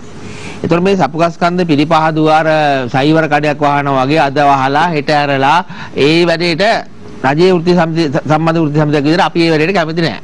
නමුත් ඔයගොල්ලෝ මාරාන්තික උපවාස නැහැ. අනුමත කරන්නෙත් නැහැ. උපවාස කරේ නෑ. අයි ඔයගොල්ලෝ දැන්- තෙල් සංස්ථා කොළොන්න උපවාසනේ කරනවා. මේගොල්ලෝ එදා හිටපු දැන් නෑනේ. කරනවා. දැන් දීලා මේ අන්න බොහොම හොඳයි. දැන් දීලා දැන් තෙල් දෙක නවත්තන්න IOC එකට. මනාලට අපි කරනවා. පාලිසාවේ අනේ මගේ කාලේ මේ මෙතුමන්ලා දැන් අද ඉන්න ස්ථාවරේ එදා හිටියන හරිද අපි හොරි ගඩියෝ වෙන්නෙත් ඔව්. නැහැ මෙතුමන්ලා ගුටි ගන්නෙත් නැහැ පාරේ බුදියන්න ඕනෙත් නැහැ ඔව්. නඩුත් නැහැ ඔබතුමා කාලේ නඩුත් නැහැ දැන් ප්‍රධාන සහෝදරයා ඔබතුමාලා දන්නවා කවුරුත් මේ වෙනකොට විදුලි අර්බුදයක් තියෙනවා අපේ රටේ. අර්බුදය ඇති කරේ බලශක්තිය. අපේ රටේ සාමාන්‍ය ජනවාරි සිට අප්‍රේල් දක්වා මේ රටේ පාවෙන කාලේ. හරියට. එතකොට ජලාශවල තියෙන ජල ධාරිතාව අඩු වෙලා 120ක් 25ක් මට්ටමට ජල විදුලිය සැපීම අඩු වෙනවා. එතකොට ඉතිහාසයේ හැමදාම කරේ විදුලි මණ්ඩලය ලංකා කඩිත නීති සංස්ථාවෙන් තමන්ට අවශ්‍ය ඉන්ධන අරගෙන ඩීසල් නැප්ත සහ කළු තෙල් අරගෙන රටේ ජනතාවට අඛණ්ඩව විදුලිය දුන්නා. නමුත් මේ වෙනකොට කඩිතෙල් සංස්ථාවෙන් විදුලි මණ්ඩලයට දැවිදෙල් දීම අර්බුදයක් බවට පත් වෙලා තියෙනවා. මේ අර්බුදයට එක හේතුව තමයි සපුගස්කන්ධ පිරිපහදුව වැසීම. ඒතර මේ සපුගස්කන්ධ පිරිපහදුවෙන් වැසීම නිසා එකපාරක් සපුගස්කන්ධ පිරිපහදුව ඇහුවා නොවැම්බර් 15 වහලා දෙසැම්බර් 7 ඇරියා. ඒ කාලය තුල අපි ගිහිල්ලා සපුගස්කන්ධ පිරිපහදුව ඉස්සරහා ආණ්ඩුවට බල කරා පිරිපහදුව අරපියව් තෙල් අකණ්ඩව සැපුමක් ලබා දී ඔයගොල්ලෝ අපි පිකලින් කරා අපි කෑ ගැහුවා අපි සියලු වෘත්ති සමිතිය එකතු වෙලා ඊට පස්සේ ආයේ දෙසැම්බර් 30 වහලා ඊයේ තමයි ආපහු පිරිපහදුව ඇරියේ මාසයක් වහලා තිබුණා. මෙන්න මේ දේ කරපු නිසා විදුලි බල මණ්ඩලයට අවශ්‍ය ඩීසල් ටිකයි නැප්ත ටිකයි කළු තෙල් ටිකයි දී ගන්න බැරි වුණා. ඒ නිසා තමයි විදුලි බල මණ්ඩලයට අවශ්‍ය ප්‍රමාණයට සැපයුම දී ගන්න බැරි වුණේ. එක හේතුවක් විදිහට මම දකිනවා. මම මේ සාධාරණව කියන්නේ මොකද අපේ ආයතන උනත් අපිට ඒ සැපයුම දෙන්න බැරුණා. මොකද මෙච්චර කල් තෙල් සංතාවනේ විදුලි බල මණ්ඩලයට අවශ්‍ය ඉන්ධන ටික දුන්නේ. ඩීසල් රටින් ගෙනාට දුන්නා. නැප්ත සහ කළු තෙල් දී ගන්න බැරි වුණා. මොකද විදුලි බල මණ්ඩලයට ඩීසල් වලින් විදුලිය ගා නිෂ්පාදනය කරන රුපියල් 30 කට අධික පිරිවැයක් දරනවා. මොකද විදුලි බල මණ්ඩලය කියන්නේ අපේ සහෝදර ආයතනයක්. ඒ ආයතනයේ වෘත්තීය සමිති කරන වෘත්තීය සමිති අපි සහෝදර වෘත්තීය සමිති නායකයෝ ඒ ආයතනයේ ඉන්න සේවකයෝ අපි සහෝදර සේවකයෝ අපේ පඩි වැඩි වෙන්න එකට මොකද මීට කලින් ඉතිහාසයේ තිබුණේ අපේ ආයතන දෙක මේ කමාත්‍යංශ යටතේ මම ඇත්තටම අද මේ යෝජනාව කරනවා මේ විදුලි බල සහ බලශක්ති කියලා අමාත්‍යාංශ දෙක කවදා හරි එකයි මිදිවරගේ යටතේ යන්න. හැබැයි මේ ඉන්න බලශක්තිය අපිට දාන්න බෑ වාහනයක වහනවා. බිලක් වැඩි කරනවා. ලයිටුත් කපනවා. මොකද වහන් විතර යාදේ වැඩි කරන්නේ. එයා කියන්නේ 8ක් කපන්න මොකද ඒක එයා කියන වහන්ඩයි වැඩි කරන්නේ. මොකද එක් කැමතිවරයෙක් යටතේ මේ විදුලි බල සහ බලශක්ති විශේෂ ගියොත් රණ්ඩු වෙන්නේ නැතුව කම්මා දෙන්නේ නැතුව තර්ක විතර්ක නැතුව එකම ආණ්ඩුවේ මේ ආයතන ගෙනියන්න පුළුවන්. දැන් අද වෙනකොට අපේ සපුගස්කන්ධ පිරිපහදුවට මෙට්‍රික් ටන් 90000ක නමක් ඇවිල්ලා තියෙනවා. ඒකේ තාර්දා කටයුතු පටන් ගන්න තියෙනවා. සන්තෝසයි. නෑ සන්තෝෂ සහෝදර දවසට කීයද මෙට්‍රික් ටන් පාවිච්චි වෙන්නේ? එතකොට අද වෙනකොට ඒක සන්තෝෂෙන්. ඒක කියන්නේ අද වෙනකොට ලෝපුට් දුවන්නේ. ලෝපුට් ගලිනේ අඩු ස්ථිරයි. අඩු දාර්ථාවෙන් දුවන්නේ මොකද දවසට මෙට්‍රික් ටන් 3500 ලෝපුට් දුවන්නේ හේතුවක් තියෙනවනේ. ඔය හේතුවක් තියෙනවා ඊළඟ නෑ වෙන්න බෑ. එල්ල අපි ඔක්කොම දන්නවා පිළිගන්න. හැබැයි අපිට වහන්න නැතුව දුවන්න ඕනේ. මගේ කාලේ මොකද අඩු ලෝපුට් දුවන්නේ එතකොට අද මෙට්‍රික් ටන් 3500 විතර වගේ තමයි සාමාන්‍යයෙන් උත්පාදනය වෙන්නේ. වර්තා මිනිත්තුවක් දෙන්න. සාමාන්‍යයෙන් මෙට්‍රික් ටන් හරියට මේක සම්පූර්ණ දාර්ථාන්තර 5300 විතර වගේ දුවනවා. හැබැයි අපිට තියෙන ගැටලුව අපි ඉල්ලා සිටින්නේ විදුලි බල අමාත්‍යතුමාගෙන් මේ පිරිපහදුව වහන්න නැතුව අකණ්ඩව දුවන විදිහට කටයුතු කරන්න. මොකද මම අර ඉස්සෙල්ලා කිව්වා වගේ පිරිපහදුවක් කියන රටේ තියෙන එකම පිරිපහදුව මේක සයිවර් කඩයක් වගේ අද වහන්න හෙට වහන්න නැහැ. මට මෙහෙම ගැටලුවක් තියෙනවා.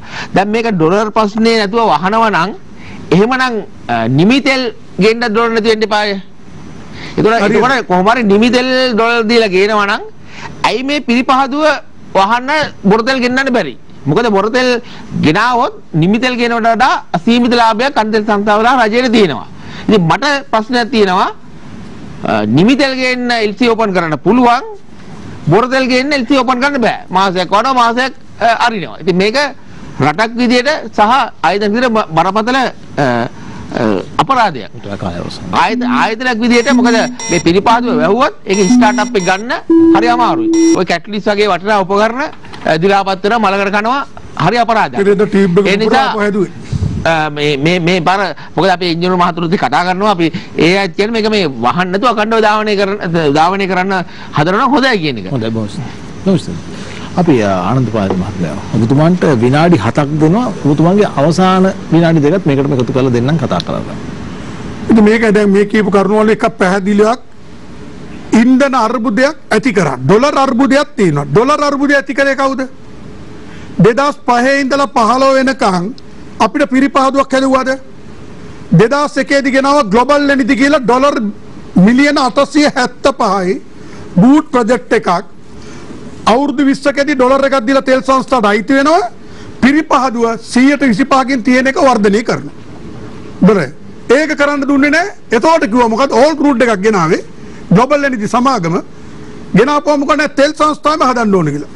හැදුවද? 2010 මුල් ගාලා තිබ්බා ඩොලර් මිලියන 425යි අපිට ගෙවන්න තිබුණේ යොදවන්න තිබුණේ. ඒක යොදවපු නැති ඉන්න ඊළඟට ආව ඉරාන සම්බාධක. මුකුත් කරන්න බැරි වුණා. ලක්ෂ 34ක් විතර උත්සවයට ගියා. උත්සාහය ගත බංගුලට. එදාන් පස්සේ අපි හැදුවද? කොළඹ ජැටියේ ජැටි ටික දෙනවා චීනෙටයි හම්බන්තොට හැදුවා වරාහේ. ගුවන්තොටුපළක් හැදුවා. 2007 අධිකරණයේ තීන්දුවක් දුන්නා. ඒ අධිකරණ තීන්දුවේදී වෝටත් එකයි රක්ෂණ සංස්ථාවේ පිහිටෙව්වා දුන්නේ නැහැ තෙල් සංස්ථාවට. 2005 දී ආණ්ඩුව ගත්තා චීන වරායේ ගිවිසුමක් අත්සන් කරලා තිබුණා. මෙතුමලා නඩු කරන්නේ ගියා. ඒක ඉන්දියාවෙන් ඉරව ගත්තේ නැහැ. නියපොත්තේ තියනට ගහටම ගෙනාවා. නිකන් දීලා තිබ්බා. නේ නිකන් නෙමෙයි දෙන්නේ. මේ ගිවිසුම తీරවනේ නිකන් නෙමෙයි දුන්නේ. ගිවිසුමක් අත්සන් කරලා නැහැ. මේ පැහැදිලිව ඔබතුමා දන්නවනේ මම සිංහලට ට්‍රාන්ස්ලේට් කරා. ඉතා පැහැදිලි. ඒක කියනවා මොකද අඩු ගානේ 2020 නොවැම්බර් මාසේ බලශක්තිය මිත්‍ර ලියුමක් ලියනවා. ඔයගොල්ලෝ අපි දන්නේ නැතුව නැමෙති එලි කරේ නෑ. ගුප්ත ලියනවා.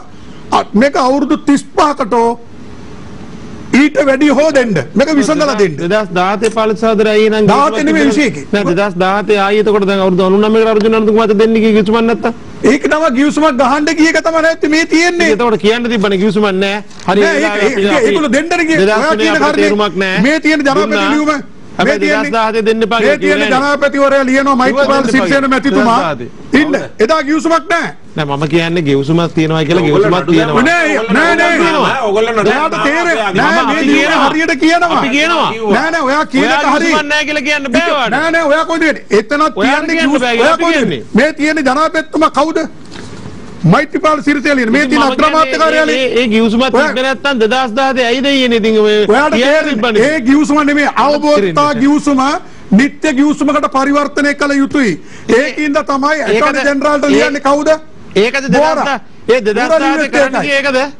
ඊට මොකක්ද නිත්‍ය ගිවුසුමක් කරන්නද ගියේ 2017 2016 තමයි ගිවුසුමක් අත්සන් කරන්න ගියේ. 2016 විරුද්ධ ගියේ ඒකනේ. ඒකට විරුද්ධව උගේ ඕගොල්ලෝ හරිනේ. ඒක විරුද්ධව හරිනේ. ඉතින් හරි දැන් ඒකට ඔයා කියන්නේ දැන් ඒ ගිවුසුමක් තිබ්බ නැති එක නිත්‍යානුකූල කරන්න කියපේකට ඔයා කැමති? ඔයාට තේරෙන්නේ ඒකට කියවලට අපි කිව්වේ නෑ ඕගොල්ලෝ අධිකරණයට ගියා අපි කිව්වේ අපි එක්ක සාකච්ඡා අපි නෑ. ඔයා කැමති මෙතුමා හිටියා. ඉතින් ඔයා කැමති නිසානේ 12ක එක ඇතුළට වැඩ කරන්න ගියා අපි ස්ට්‍රයික් කරනකොට.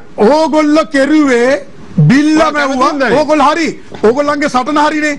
දැන් දුන්නා. හැබැයි එදා පාලිත සහෝදරයා ඉතින් පොඩි වැඩක් නෑ පොඩි වැඩක් නෙමෙයි. අපි අපේ වෘත්තීය සම්බන්ධයේ පටන් කරන්නේ අපි 12 දෙනා වැඩ කරා අනිත්‍යයේ සටනේ ඉන්නේ.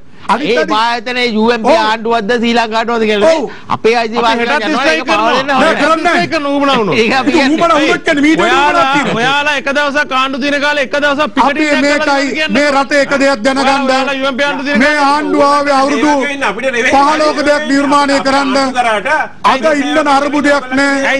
ඉන්න අර්බුදයක් ඇති කරලා තියෙනවා. විදුලි අර්බුදයක් නෑ. විදුලි කපන්නේ කවුද? විදුලිය කපන්නේ බලශක්ති දිලා නෑ. මහජන උපයෝගතා කොමිසමේ සභාපතිට අයිතියක් නැහැ. පාරිභෝගිකය ගැන කතා කරන්න සල්ලි ගෙවන එක ගැන රාජ්‍ය ආයතන වලට නියෝජන ඇරියා. එක ස්ට්‍රීට් ලයිට් එකක් කපන්න පුළුවන් වුණාද? බලශක්තිය අමාත්‍යාංශයේ එක AC එකක් ඕෆ් කරලාද? විදුලි මණ්ඩලයේ එක ලයිට් ෆෑන් එකක් ඕෆ් කරලාද? මෙව රාජ්‍ය ආයතන වල අඩු කරන්න බෑ. අඩු කරලා නැහැ. මේ තියෙන ඉන්ධන මිල වැඩි කරපු විදිය ජූනි 10 සභාපති සුමිත් විජේසිංහ කියන්නේ ඩොලර් 78ට කීයට වැඩි රුපියල් 100යි වෙන්නේ සියලු ගණන් එක්ක. මේක ගෙනාවේ එක මේ තියෙන්නේ සූත්‍රේ. මේ සූත්‍රය බරු කියන්නේ මං ගහුවරේ කලර් එකේම ගත්තේ කොහෙන්ද ගත්තේ කියලා හොයන්න පුළුවන්. මේකයි සූත්‍රය මීට වැඩි සූත්‍රයක් නෑ. දැනුත් ගේන මේ ෆ්ලැට් රේට් එකේ ඉඳලා ඔක්කොම තියෙනවා. මේ සූත්‍රයට ආණ්ඩුව බදු ගන්නකොට ඒ බදු ගන්න වැඩියෙන් ගන්නකොට ආයතනයේ තියෙන පාඩුව පිරවන්න ඕනේ. ඒකින්ද තමයි සීලු රජයන් මහින්ද මත සීලු රජයන් තෙල් සංස්ථාවට ඉන්ධන ගේන්න බැරි වෙනකොට ඒ රජය ගෙන්නලා දුන්නා. විදුලි බල මණ්ඩලයට ගේන්න බැරි වුණා විදුලි බල මණ්ඩලයට ණය ටික ගෙව්වා. බදු ගත්තේ කොයි කාලෙද කියලා පාලිසවද කියන්නකෝ. මොකද? වැඩියෙන්ම බදු ගත්තේ කොයි කාලෙද? ඒ බදු අරන් දුන්න සහන මේ තියෙන්නේ. මේගොල්ලෝ මුකුත් නැහැ. මෙන්න කිරිපිටි අඩු කරා, තෙල් අඩු කරා, ගෑස් අඩු කරා. රුපියල් 2000 දුන්නා 10000 දුන්නා. වැටුප් වැඩි ලංකා ඉතිහාසයේ 48න් පස්සේ වැටුප් වැඩි කරා. ලංකා ඉතිහාසයේ 48න් පස්සේ ආණ්ඩුවක් කරා. ආණ්ඩුව බාර දෙනකොට භාණ්ඩ මිල අඩු. අද මොකද අද මේ ආණ්ඩුව මේ කියන්නේ මේකට උත්තර කියන්නේ මේ කවුද කියන්නේ BBC. ලෝකයේ ගෑස් මිලට වැඩි ලංකාවේ ගෑස් මිල වැඩි. 185කින් වැඩි. මේව අපි කිව්වොත් පචනේ මේ ජීවනාංගයේ 120ට නැගිලා කොළඹ ඒ කියන්නේ දර්ශකයේ ගන්නේ. එතකොට මොනවද දීලා ජනතාවට ඇමතිවරයා ඊයේ නිකන් සෙල්ලමක් කර ඩොලියක් එයාට ඉන්දියාවෙන් තෙල් ගේනකොට මම ගබඩත් නොමිලේ දෙනවා ට්‍රාන්ස්පෝර්ට් එකත් නොමිලේ කියනවා. මේවා විහිළුද? අම්බෙත්තුවනේ මේ ජාතික දේපල අපි හොරිකොඩේ කිව්වා හරි. තමුන්නාන්සල බලය ගත්තේ මේගොල්ලෝ මැරුණේ පාරේ බුදියාවේ එක එක්ක වෙඩි කණ්ඩ ඇරියේ මෙවුවා බේරගන්න. අද මේගොල්ලෝ නිහඬයි ඇමතිතුමාට චූන් ජනතාවගේ කරුවලේ ජනතාවගේ මිල කීයද? අද ජීවත් වෙන්න බැරි තැනක් 74 වෙනි නිදහස එන්නේ 1935 දිනාගත්තු වැඩ වර්ධනය කිරීමයිතිය ව්‍යවස්ථාවට දාන්න යනවා. මේ නිකන් ඉන්න ඇමති කරන්නේ නෙමෙයි අධිකරණ ඇමති කියන්නේ. ඔබතුමාලා මේක පාරේ නිදියන්න. එතකොට වෛද්‍යවරුන්ට මොකද්ද මේ කියන්නේ? ඒ කියන්නේ බාල බේත් ගෙනාවා විරුද්ධයි කියලා ගේ අස්තින්ලා හරියන්නේ. අපේ කාලේ වගේ පිණු පාලනේ අපේ කාලේ වගේ මේක මේ தත්ත්වය මෙහෙම යන්න බෑ. මෙතන අරුබුදයක් නෑ. අපි තාම කියනවා මේ රට ඇත්ත දැනගන්න. යුග දනිවට 1300ක් ඕනේ. මෙට්‍රික් ටන් කිව්වනම් තනතුරෙන් අයින් කරා 600ක් සපුගස් කන්දර දෙන්න ඕනේ 600 භාජ්‍යකටයි කැලණි තිස්සර මෙට්‍රික් ටන් 1500ක් දෙන්න ඕනේ පුද්ගලික බලාගාර වලටත් දෙන්න වෙනවා 1000ක් අමතිවරයා කියන්නේ දැන් කිව්ව ලෝපුට් අඩු ධාරිතාවෙන් පිරිපහදුව දුවන්නේ එන්නේ නැද්ද විදුලි කැපිල්ලක් ජලාශවල මට්ටම දැන් 127යි ඒ කියන්නේ නිෂ්පාදනය 124යි එහෙනම් ඔබ ලෑස්ති වෙන්න ඊටිපන්දොනුයි කුප්පිලාම්පුනුයි හුළු අතුයි තියාගන්න ඇමති බලශක්ති කවුද මහජන ඔබට කිව්වට හරියන්නේ නැහැ ගාමින් ලොග්ගා මිත්‍රාද ඔක්කොටම හරිය නැහැ අපි එකක නැහැ හැබැයි ඔහු ඇමති වශයෙන් ඔහුගේ භූමිකාව කපන්න නෙමෙයි කියනවා හැබැයි ඒ වගේම මෙතුමා ගිනි ගණන් වලට හදිසි මිලදී ගණන් ගන්නත් ඔබට අයිති නැහැ ඒක මතක තියන්න මේක ගෙවන්න වෙන්නේ විදුලි බිලෙන් ඇයි මහජන උපයෝග කොමිසම කියනවා අවුරුදු 7ක් මිල වැඩි කරලා නැහැ ඒකක ඒක අපි වැඩි කරන්න අවසරය දුන්නා කියලා. ඒ කොමිසමට පුළුවන් වුණාද මේ ආණ්ඩුව ඇවිල්ලා? ඔබතුමායි කාලේ. ඒක විදුලි බලක් සූර්ය බලයක් ගේන්න ගල්ලංගුරුත් වහනවනම් තාපනම් තියන්නේ තාපෙට ඉන්දර ටික ගේන්න මෙතුමා. බලාගාරයක් ඇමතිතුමා වැඩක් නැහැ කියන්නකෝ. ඇමතිතුමා අපිට වැඩක් නැහැ. බලාගාරයක් කියන්නකෝ. 2014න් පස්සේ බලාගාරයක් හදුවද? දැන් හදුවත් වැඩක් නැහැ නේ. ගෝඩාවේ මෙතුමක් වනේ. මේ ගල්ලංගුරු බැහැයි කියලා. අද ඔය මොනවද මේ කියන්නේ? දැන් කියන්නේ ඉතින් දැන් කියන්නේ. ඒක හදුවන හොතේ. ඒ කාලේ හදන්නේ. ජනාධිපතිතුමනි මේ රටේ පරිසර හානියට වෙන්නේ 112යි. මේ නීති ගේන්න ඕනේ මිනිස්සු බලවත් කරලා මිනිස්සුන්ට එදා වේල යන්න බෑ. එදා වේලට වසුත් මග නවතින්න යන්නේ බලශක්තිය ඇමති කීපු විදියට අපි කීපු මේ සංඛ්‍යා ලේඛන අනුව දැවිතේ ටිකයි ඩීසලුයි දෙන්න බැරි නම් ප්‍රවාහනය නවතිනවා විදුලි බලයට දෙන්න ගොත් හැබැයි ඒ වෙනුවට අයිఓසින් තෙල් අරන් රට උගස් තියන්න එපා බලශක්තිය ඇමතිට වගකීමක් තියෙනවා ජනවාරි 6 රෑ හොරෙන් අස්තම් කරලා 7 වෙනිදා ඉල එළියට ගියා මොකද්ද මම අලුත් වගන්තියක් දැම්මා රටට ඉන්න ඕනේ වුණොත් ඕනේ මොහොතක අයිఓසින් ගන්නවා කියලා අරන් දෙන්න. දැන් හැංගිලා මේ රට එක්ක සෙල්ලම් කරන්න එපා. ඔයාගේ කෙලිබඩු නෙමේ ජනතාව. හරි. ඒක මතක තියාගන්න. ජනතාව ඡන්දෙ දුන්නේ එහෙන ඉල්ලලා හරියන්නේ නැහැ. හොඳ හෝටලයකින් ඔබතුමාට සලකයි ජනතාව. ඒකට කල්පනාවෙන් ඉන්න. අපි පැහැදිලිව කියනවා. බොහොම ස්තුතියි. ජගත් මහත්මයා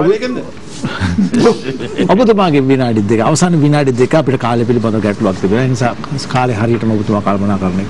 දැන් ප්‍රසන්නම අපි කිව්වාගේ අපි ඇත්තටම කියනවා මේ IOC ඉන්දියන් IOC සමාගමත් එක්ක චීන වරායේ ටැංකි සම්බන්ධව කිසිමට ශ්‍රී ලංකා නිදහස් සංගමයේ විදියට 100% අපි එකඟ නැහැ. අපි නැවත වාරයක් ඉල්ලා සිටින්නේ මේ ටැංකි 24ක් CPC ආයතන ලබා ගත්තා. හැබැයි ටැංකි 24 අලුත් දෙයක් කරන්න සල්ලි නැහැ. අපි ඒ නිසා තමයි කිව්වේ මේක මේ තිගුණමල්ලේ තෙල් ටැංකි සම්බන්ධව කිසිම තක්සේරුවක් කරේ නැහැ. ඔබතුමාලා දන්නවනේ ගමේ ගියක් අපි කුලියට දෙන්න ගියත් ඒකේ ඉඩමක් දෙන්න ගියත් අපි ඒක තක්සේරු කළා වටිනාකම් බලන්නේ දෙන්නේ. නමුත් මෙච්චර වටිනා මේ ලංකාවේ තියෙන තිගුණමල්ලේ දිස්ත්‍රික්කයේ තියෙන ඉතාම වටිනා භූමියක් අක්කර 844 භූමිය සහ ඒ ටැංකි කිසිම දෙයක් ඇස්තෙමතු ගත කරේ නැහැ. මම දන්නේ මේක මොන පදනමකින් මේ කිවිසුම් අත්සන් කරනවා කියලා මේ වගේ කිවිසුම් ලෝකේ කොහේවත් තියෙනවා කියලා මම දන්නත් අපි නම් දන්නේ නැහැ ඇත්තටම. ඒ වගේ තමයි. ඒ නිසා තමයි අපි කියන්නේ මෙතෙක් කලක් 2003 අත්සන් කරලා තිබුණ නැති කිවිසුම මේ පාර තමයි හරියට නීත්‍යානුකූල කරලා පිළිවෙල කළා ඉන්දියන් IOC සමාගමට පන්දේශික තියලා දුන්නේ. හැබැයි ඒ නීතිය කිවිසුම පන්දේශික තියලා දුන්නත් අපේ රටට කිසිම ආකාරයක ආර්ථික වාසියක් ලැබුණේ නැහැ. මම අහනවා මේ කිවිසුම අත්සන් කර අයගෙන් ඉන්දියන් IOC සමාගමේට දීපු තෙල් ටැංකි 14 කාලේ 2038 අපිට ඉවර වෙන්න තියෙද්දි ඒක තව අවුරුදු 50කට දික් කරා. ඊළඟට ටින්කෝ පෙට්‍රෝලියම් කියලා සමාගමක් හදලා 149ක් ඉන්දියන් සමාගමට ඒක කොටස් දීලා 150ක් කනිජ තෙල් සංස්ථාවට අරගෙන ඉන්දියන් පෙට්‍රෝලියම් කියන සමාගමක් හදලා දීලා ඉන්දියාවට තවත් අයිතියක් දුන්නා ඒ භූමියේ පළපදියක් වෙන්න. ඒකේ කාල නිශ්චිත කාල සීමාවක් නැහැ. ඊළඟට ජැටිය තියෙනවා අපි දිගටම වෘත්තීය සමිතියක් විදිහට අපි ඉල්ලුවා මේ ජැටියේ කට්ටල් සංස්ථාවට මේ බොර තෙල් බාන්න අපිට අවස්ථාව ලබා දෙන්න කියලා. මේකට තව දාන්න යොමු කළා නැහැ. ඊළඟට දැන් නෙමෙයි අවුරුදු 50ට දුන්නානේ. ඊළඟට අපිට තියෙන ප්‍රධාන ගැටලුව තමයි වෘත්තීය සමිතියක් විදිහට අපි මේ රටට ආදරය කරන පුරවැසි විදිහට මේ රට උග්‍ර ඩොලර් හිදයකට මුණ පාලා තියෙන වෙලාවේ මෙච්චර ලොකු මහා කිවිසුමක් කියලා පෙන්නලා දීපු එකෙන් ඉන්දියාව වගේ ඩොලර් බිලියන 636ක විතර විදේශවත්කම් සංචිතයෙන් තියෙන රටකින් ඇයි අපි මේ රජයට වාසිදායක වෙන්න යම් කිසි මුදලක් ගත්තේ නැත්te කියන මේ ප්‍රශ්නාර්ථය තියෙනවා. මම හිතනවා මේ ගැටලු ඉදිරියේදී අධිකරණ නිරාවරණය වෙයි කියලා. මොනවා වුණත් මේ සම්බන්ධව අධිකරණ නඩු කිහිපයක් පැවරලා තියෙනවා. වෘත්තීය සමිතියක් විදිහට අපේ පූර්ණ සහයෝගය සහ උදව් අපේ නඩු වලට බවරනවා. ඊට ඉස්සෙල්ලා අනුකම්ප ව්‍යවස්ථාව වෙනස් කරලා අනිත් කාර්යය තමයි ප්‍රධාන සහෝදරයා අනිත් කාර්යය තමයි මේ වෙනකොට බලශක්ති අමාත්‍යතුමා ප්‍රකාශ කරලා තිනවා ලංකා කණිතෙල් නීති සංස්ථාවට තෙල් ආනයනය කරන්න අවසර දෙනවා කියලා. එතුමාට මේ ඕනෝන විදිහට තෙල් ආනයනය කරන්න බෑ. මේ රටේ තෙල් පනතින් ආවරණය වෙලා තියෙන 1960 ගේ අංක 8 තියෙන පනතින්. මේ පනතට තියෙනකන් කිසිම ඇමතිවරයෙකුට උදේගම්මන් ඇමතුමාට නෙමෙයි මොන ඇමතිවරයාවත් එක්කෙනාට ඕන විදිහට තෙල් ගේන්න දෙන්න බෑ. මම හිතන්නේ කියයි CGR එකට තෙල් ටික ගේන්න, එයාර්ලයින් එකට තෙල් ටික ගේන්න, ඊබට් සිල්ලා ගේන්න ඔයාගේ තෙල් ටික, මොහොමඩ් ගේන්න ඔයාගේ තෙල් ටික ගේන්න ඕම කියයි. එහෙම කරන්න අමාරුයි. ඒක සම්පූර්ණ අපි විරුද්ධත්වය ප්‍රකාශ කරනවා. හැබැයි IOC සමාගමට තෙල් ටික දෙන්න විදුලි මණ්ඩලයට අවස්ථාව දුන්නොත් මම අද කියනවා තෙල් දෙයි IOC සමාගම ණයට දෙයි අන්තිමට ණයට ගෙවා ගන්න බරනවා විදුලි මණ්ඩලයට තව මාස 6කින් 7කින් IOC සමාගම කියා විදුලි මණ්ඩලයට උඹලට තෙල් දෙන්නම් අපිට දීපන් නොරොච්චු වල බලාගාරේ උඹලට අපි තෙල් දෙන්නම් අපිට දීපන් සමුගස්කන්ධේ ඩීසල් බලාගාරේ ඒ නිසා වගකීමේ යුක්තව මේ රජයෙන් සහ පරිසක්ති අමාත්‍යවරයන් ඉල්ලා සිටිනවා විදුලි අමාත්‍යවරයන් ඉල්ලා සිටිනවා තෙල් සංස්ථාවේ තියෙන වැඩ බල්ලගේ වැඩේ බූරට කරන්න යන්න දෙන්න එපා. තෙල් සංස්ථාව තමයි කණි තෙල් ගෙනල්ලා බෙදා හැරීමේ සහ වගකීම තියෙන්නේ ඒක දෙන්න තෙල් සංස්ථාවට කරන්න. මොකද විදුලි මල්ලේ සල්ලි දීලානේ තෙල් ගන්නේ අයියෝතින් ඉතින් කඩි තෙල් සංස්ථාවට සල්ලි මේ මුදල් දීලා මුදල් දීලා ගන්න පුළුවන් නේ. හැබැයි මේක වැදගත්ම දේ තමයි මේක වැදගත් දේ මට බෑනේ ඉන්දියාවේ නියෝජිතයි. අපි රණ්ඩු වෙවේ හරි ප්‍රශ්න දාගෙන හරි විදුලි මල්ලේට බැරි වෙලාවේ උදව් උපකාර කරන්න කඩි තෙල් සංස්ථාව රජයේ ආයතන විදිහට තියෙන නිසා තමයි වැරදිලාවත් අද වෙනකොට මේ තෙල් ඒකාධිකාරිය වෙනත් බහුදායක සමාගම රටකට ගිහිල්ලා තිබුණා නම් අද වෙනකොට ප්‍රසන්න සහෝදරයා අපේ රටේ තෙලුත් නැහැ රටේ ජනතාවට විදුලියක් නැහැ කියලා වකිමෙන් ප්‍රකාශ කරනවා. ඒ නිසා මොන ආණ්ඩුව ආවත් මොන රජෙ හිටියත් මේ බලශක්තිය කියන එකත් එක සෙල්ලම් කරන්න යන්න එපා. මොකද බලශක්තිය කියන එක තියෙන්න ඕනේ ඕනෑම රජයක ඒ රජයේ යටතේ. නැත්තම් බලශක්තිය කියන එක වෙන බහුජාතික සමාගම හරි රටකට හරි ගියොත් අන්න එදාට තමයි ඒ රට හරි බහුජාතික සමාගම තීරණය කරන්නේ රටේ ජනාධිපතිවරයා කවුද පාර්ලිමේන්තුවට පත් වෙන්නේ කවුද මේ ආණ්ඩු කරන්න කවුද කියලා තීරණය කරන ඒ රට අපේ රට ක්‍රමක්‍රමයෙන් අපි වගකීම් ඉල්ලා සිටිනවා මේ කරපු වරදවල් වහාම නිවැරදි කරගන්න මේ 74 නිදහස් දිනේදී හරි නිවැරදි කරගන්න. මොකද මේ ආණ්ඩුව පිහිටෙව්ව මේ රජය පිහිටෙව්ව අතිගල ජනාධිපතිව පිහිටෙව්ව වෘත්තීය සමිති සාකච්ඡා පක්ෂයක් විදිහට අපි ඉල්ලා සිටින්නේ වෙච්ච වරදව නිවැරදි කරගෙන ඉදිරියට යන්නේ කියන පණිවිඩය තමයි අපිට දෙන්න තියෙන්නේ. සමික මාත්‍යමතුමාගේ කාලේ නම් අපිට බොහොම කෙටි ඉක්මනින් මේ අපිට කියන්න තියෙන්නේ බොහොම කෙටියෙන් සන්න මේ කනිජ තෙල් අමාත්‍යවරයාගේ ක්‍රියාදාමයේ විය යුත්තේ මේ අවස්ථාවේ මේ නිකන් මේ මාධ්‍ය වලට එක එක ප්‍රකාශ කිරීම නෙවෙයි. එතුමා කනිජ තෙල් අමාත්‍යවරයා හැටියට පළමුව කනිජ තෙල් නීතිගත සංස්ථාව මගින් මේ ජනතාවට සැපෙන අඛණ්ඩ ඉන්ධන සැපයීම සහතික කර යුතුමයි. අපි අමාත්‍යවරයාට කියනවා මේ නිකන් බයිලා කියන්න එපා.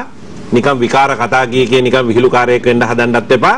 කරුණා කරලා පිරිපහදුවට අඛණ්ඩ සැපයීම සහතික කරන්න ඔබතුමා රටේ ජනතාවට තෙල් සාතික කරන්න විදුලි බල මණ්ඩලයට මේ විදුලි බලය සපයන්න තෙල් දෙන්න ඕන නම් ඒ තෙල් ටික දෙන්න. තමුන්නාංශගේ බල මේ අමාත්‍යාංශ තියෙන මේ පනතට මේ පරිබාහිරව තමුන්නාංශයට වැඩ කරන්න හැකියාවක් නැහැ. ඒක නිසා නිකන් පිස්සු කෙලින්න ලෑස්ති වෙන්න එපා කියලා අපි කියනවා. පළවෙනි එක. දෙවෙනි එක තමයි අපි කියනවා ආණ්ඩුවට මේ මෙතුමා කිව්වා වගේ මේ බල ශක්තිය තියෙන්න ඕනේ මේ රටේ රජය සතු. අපේ රටේ මුදල් ඇමතිවරයා වෙච්ච අපේ රටේ ජනාධිපතිවරයා සහ මුදල් ඇමතිවරයා පුරවැසි භාවයේ දරන ඇමරිකාවෙත් මේ බලශක්තියේ 60%ක් විතර අයිතිය තියෙන්නේ රජයේ සතුව, රාජ්‍ය සමාගම් සතුව.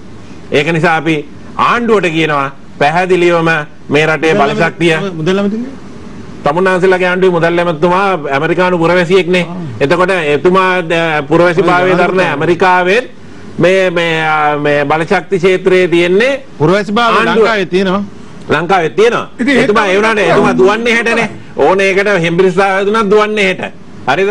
ඒකනේ පහුවදා පෙරදිච්ච ගමන් අයියක් දාලා පැනලා දිව්වේ පහුවදා මේ මලු දෙහෙකුත් අරගෙන ආයි ටික දවසකින් ආවේ. ඉතින් ඒක නිසා එතුමා ජීවත් වෙන ඒ අමුදරුවෝ ඉන්න ඔක්කොම මේ වතු පිටි තියෙන ඇමරිකාවෙත් මේ බලශක්තිය තියෙන්නේ රජයේ සතුව බහුතරය. ඒක නිසා අපි කියනවා ආණ්ඩුවට මේ බලශක්තිය හරහා එක එක රටවල් වලට ඉන්දියාව සහ චීනය කොච්චර බලවත් වුණත් මේ රටේ මේ දේශපාලනය නිකන් අපිට ෆුට්බෝලයක් වෙන්න බෑ. ඒක නිසා රාජ්‍ය ප්‍රතිපත්තිය හරියට හසුරවන්න මුදල් ඇමතිවරයා කරුණා කරලා රජයේ ෆිස්කල් ප්‍රතිපත්තිය අනුගමනය කරන්න, ඒ කියන්නේ මූල්‍ය පරිපාලනය ඇති කරන්න, මූල්‍ය විනය ඇති කරන්න, මේ එක එක ගේම් ගහන්න ඩීල් ගන්න දෙන්න එපා. බලශක්තිය ඇමතිවරයා කරුණා කරලා රටේ බලශක්ති සුරක්ෂිතතාවය සාහවරු කරන්නේ කියන මේ ඉල්ලීම තමයි අපිට කරන්න තියෙන්නේ. ඒක නිසා කරුණා කරලා ආණ්ඩුවේ වැඩේ කරන්න, ඇමතිගේ වැඩේ කරන්න, මුදල් ඇමතිගේ වැඩේ කරන්න. අපි වෘත්තීය සමිති නායකයෙක් හැටියට ඒකට සහාය දෙන්න ලෑස්ති. මේ ඉන්න වෘත්තීය සමිති අපි අපේ සමාජිකයෝ අපි ඒ අවශ්‍ය තැනට පෙළ ගස්සන්න. එච්චරයි කියන්න තියෙන්නේ. පාරට බස්සන එක තමයි. විනාඩි අවසන් විනාඩි. දැන් මේ දැන් පහුගිය කාලේ අපි කතා කරපු කාරණාත් එක්ක දැන් බරපතල තැනකට අවිල්ලා තියෙනවා. විශේෂයෙන්ම මුලින්ම සඳහන් කරපු මේ පෞද්ගලික ලංකා කනිජ තෙල් නීතිගත සංස්ථාව පෞද්ගලීකරණය කිරීම, ත්‍රිකුණාමලයේ තෙල් ටැංකි සංකීර්ණය බදු දීම මේ ආදී වශයෙන් ගත්තාම දැන් අර බරපතල තැනකට අවිල්ලා තියෙනවා. ඒ නිසා මේ බරපතල තත්ත්වයේ උපරිම තැන දක්වා අද වෙනවිලා තියෙනවා පිරිපහදුව වරින් වර වැසීම. අපි පැහැදිලිවම කියන්න ඕන අපි ආණ්ඩු නියෝජනය කරන සමිතිය විදිහට අපි දිගින් දිගටම කිව්වා අපි ඉදිරියටත් පෙනී සිටිනවා හෙටත් ඉන්නවා අනිද්දාත් ඉන්නවා පිරිපහදු අනිවාර්යයෙන්ම තිබිය යුතුයි. මොකද කියන්නේ 130ක ධාරිතාවයක් දරන පිරිපහදුවෙන් තව 170ක් ආනයනය කරනවා කවදාකවත් මේක අකණ්ඩ සැපයුමක් පිරිපහදු නැතුව දුවන්න බෑ. ඒක පැහැදිලිවම අපි කියන නිසා පිරිපහදුව අනිවාර්යයෙන්ම පිරිපහදුව පවත්වාගෙන යා යුතුයි කියන කාරණා. පිරිපහදුව අනිවාර්යයෙන්ම පවත්වාගෙන යා යුතුයි. ඒ වගේම තමයි දැන් මේ වෙලාවේ කැබිනට් එකෙන් අනුමැතියක් ගත්තයි කියලා කියනවා පැහැදිලිවම නිශ්චිත තීරණයක් නැහැ. අපි තවමත් ඒක හොයනවා. හැබැයි අනුමැතියක් දීලා තියෙනවා නම් පැහැදිලිවම කියනවා ලංකා කනිත් තෙල් නීතිගත සංස්ථාවට තියෙන බලය 1961 අංක 28 දන්න පාර්ලිමේන්තු පනතෙන් ස්ථාපිත කරපු බලය 2002 තිස්සුර පනතෙන් නැවත වතාවක් අවුරුදු දෙකකින් පස්සේ ඒක බලාත්මක භාවය නැති වුණා. ආයි කාටවත් කැබිනට් එකටවත් කනිත් තෙල් නීතිගත සංස්ථාවට ඉන්ධන ආනය කරන්න බෙදා හැරීම විකනන්න තියෙන බලය කිසිම විදියකින්වත් දෙන්න බෑ. ඒ නිසා අපි ඒකට විරුද්ධයි. එහෙම වෙලා තියෙනවා නම් අපි ඒකට දැඩි සටන් කරනවා.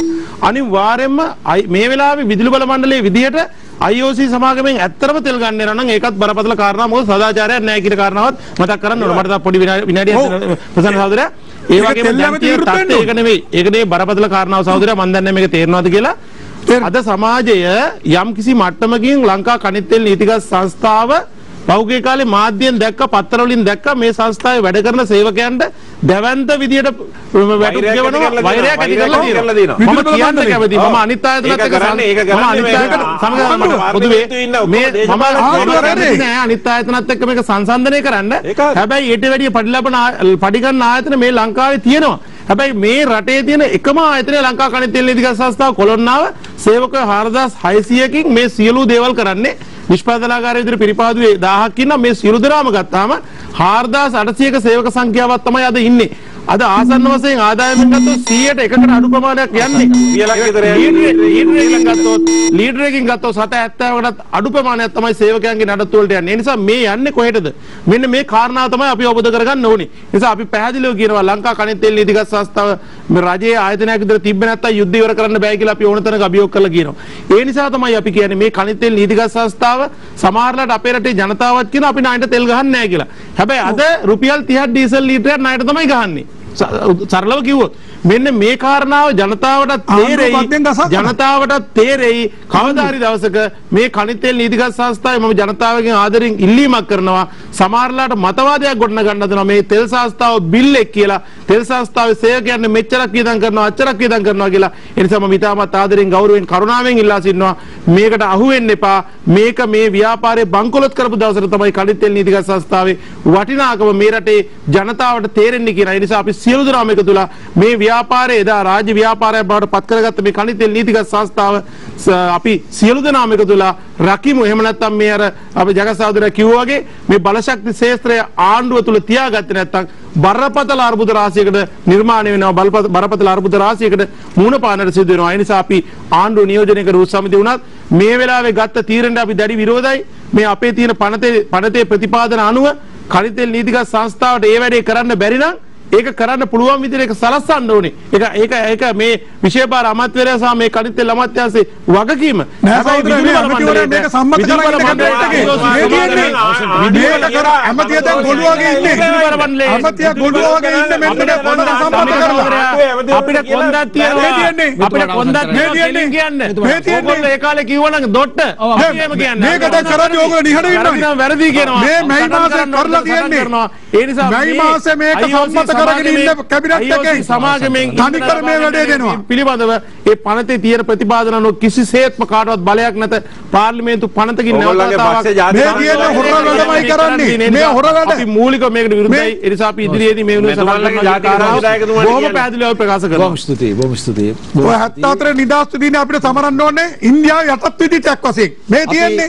අපි දැන් අද අපේ බහුවර්ණ කාලීන සංවාදයේ අපි මුල්ම වැඩසටහනේ මාතෘකාව බවට පත් කරගත්තේ වර්තමානයේදී කනිද තෙල් නීතිගත සංස්ථාව මුහුණ දී තිබෙනා වූ ප්‍රශ්නේ අර්බුදය ඒත් එක්කම මේ බලශක්තියින් සම්බන්ධයෙන් පැන නැගී තින්නා වූ අර්බුදය හා සම්බන්ධයෙන් තමයි අද අපි අවධානය යොමු කළේ.